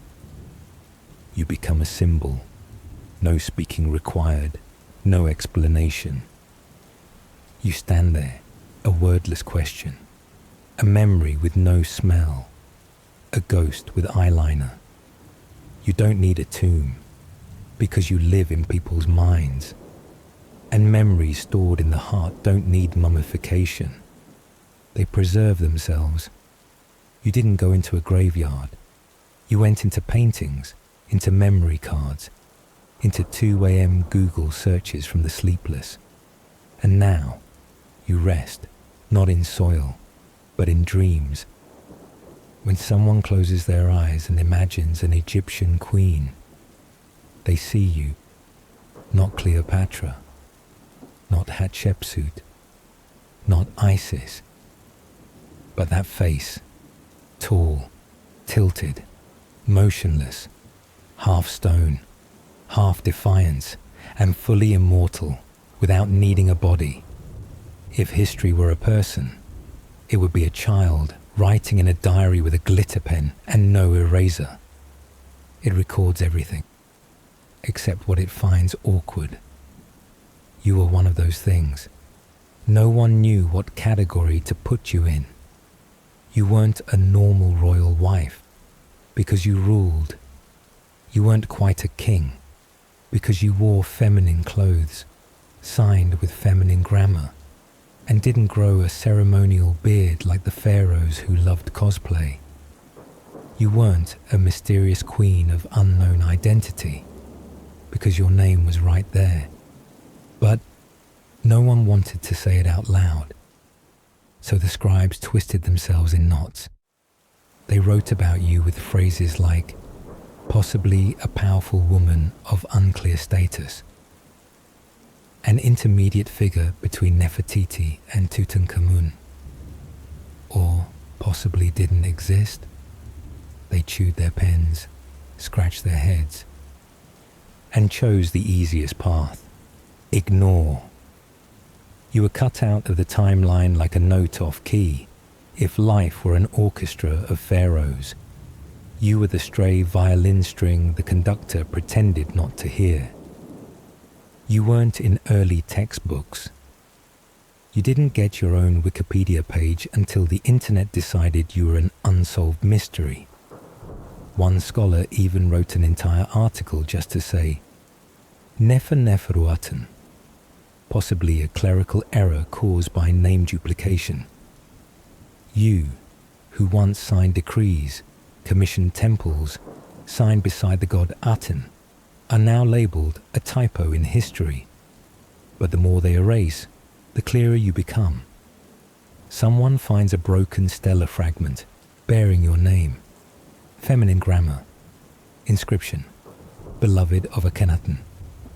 Someone else finds a small box among Tutankhamun's treasures, engraved, gifted by Neferuaten to Tut. History stumbles. Maybe a great aunt? Or a prophetic dream? Or a vintage replica? People loved retro back then. You stand there, in the fragments not clearly shown, not fully erased, like a spelling mistake no one dares correct. History only writes with its right hand for men, the bigger, louder, bloodier the pharaoh, the redder the ink. But you, history wrote you with its left hand. Wobbly lines, angled strokes, tucked behind scraps of papyrus, smudged by some ancient coffee ring. Not because you were weak, but because you were hard to define. And history is lazy when it has to use more than 2 lines to explain a non-standard anomaly. But truth doesn't need pretty handwriting. You still show up in the cracks, in the wind between the stones at Amarna, in the gaze of the modern woman who stands before your statue and whispers, she was everything, and they tried to erase her for that. You don't need history to write you correctly. You just need it to never dare forget you. Some names are echoed through temples. Some names are carved into stone, inked in vermilion, dusted with gold. And then, some names only appear in a look. You are one of those names. Once, a young history student looked at your bust. She didn't study the god Aten, didn't remember ancient Egyptian grammar, didn't know how many syllables Neferuaten had.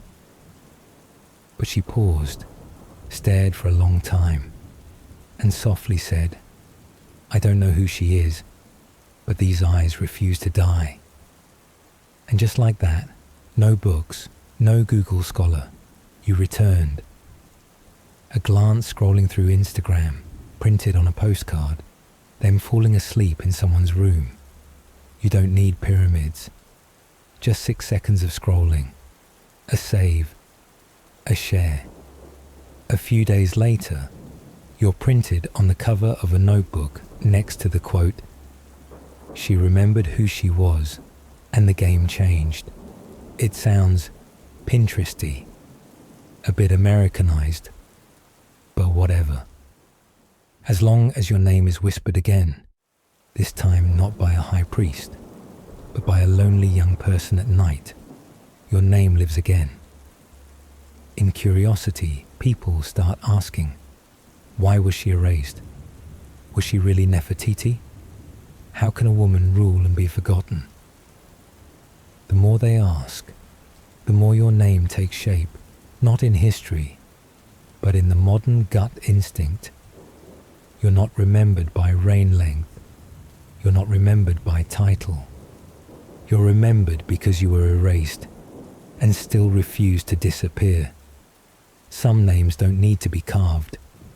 They're retold through stories, through podcasts, through TikTok clips, through bedtime YouTube videos at 3 a.m. The narrator whispers, soft as desert wind, tonight we talk about a queen with no tomb, no body, no ending, and yet she refused to be gone. And somehow, you reach the ears of someone curled in the dark, unable to sleep. You become a quiet anchor for someone else who's also been forgotten. You don't need someone to shout your name. You just need one person, one glance, one memory not covered in moss. Because you once lived, once ruled, once loved, once rewrote a religion with the hands of someone they tried to leave out.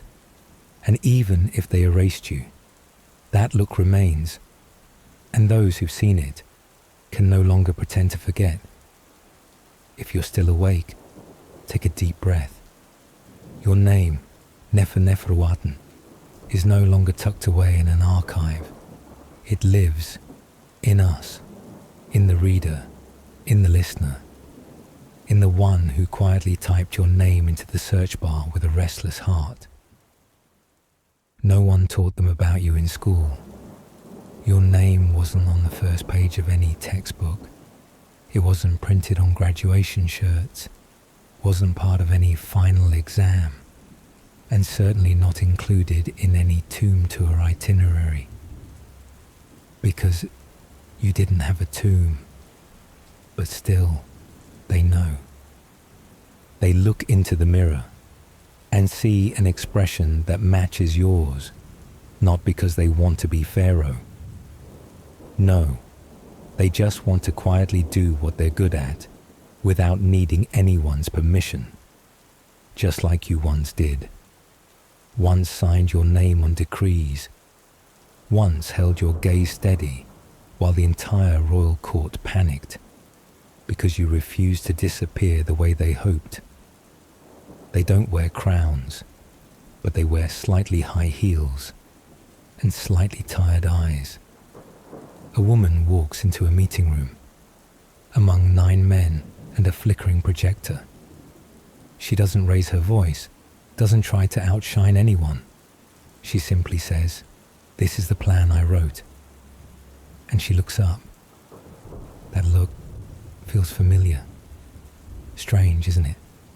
Somewhere, someone lies awake at 2 a.m., phone at 3%. Her finger scrolls to a video with a curious title, "The Queen with No Tomb." She can't sleep. She's lost someone, or maybe lost herself in the middle of a nameless, endless day.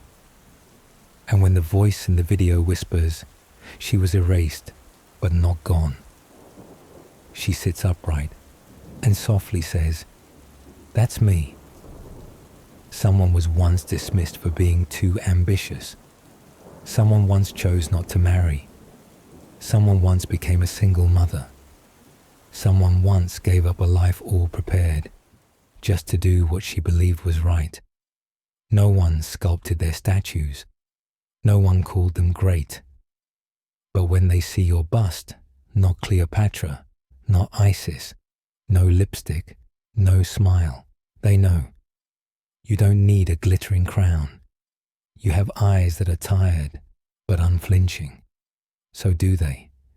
Your name is stitched into their armor, not clearly visible, but it's there, in the soft pride, in the way they stand back up after being stabbed in the back, with words, in the way they smirk at judgment without clapping back. In the look they give their daughters, full of expectation, but also full of understanding.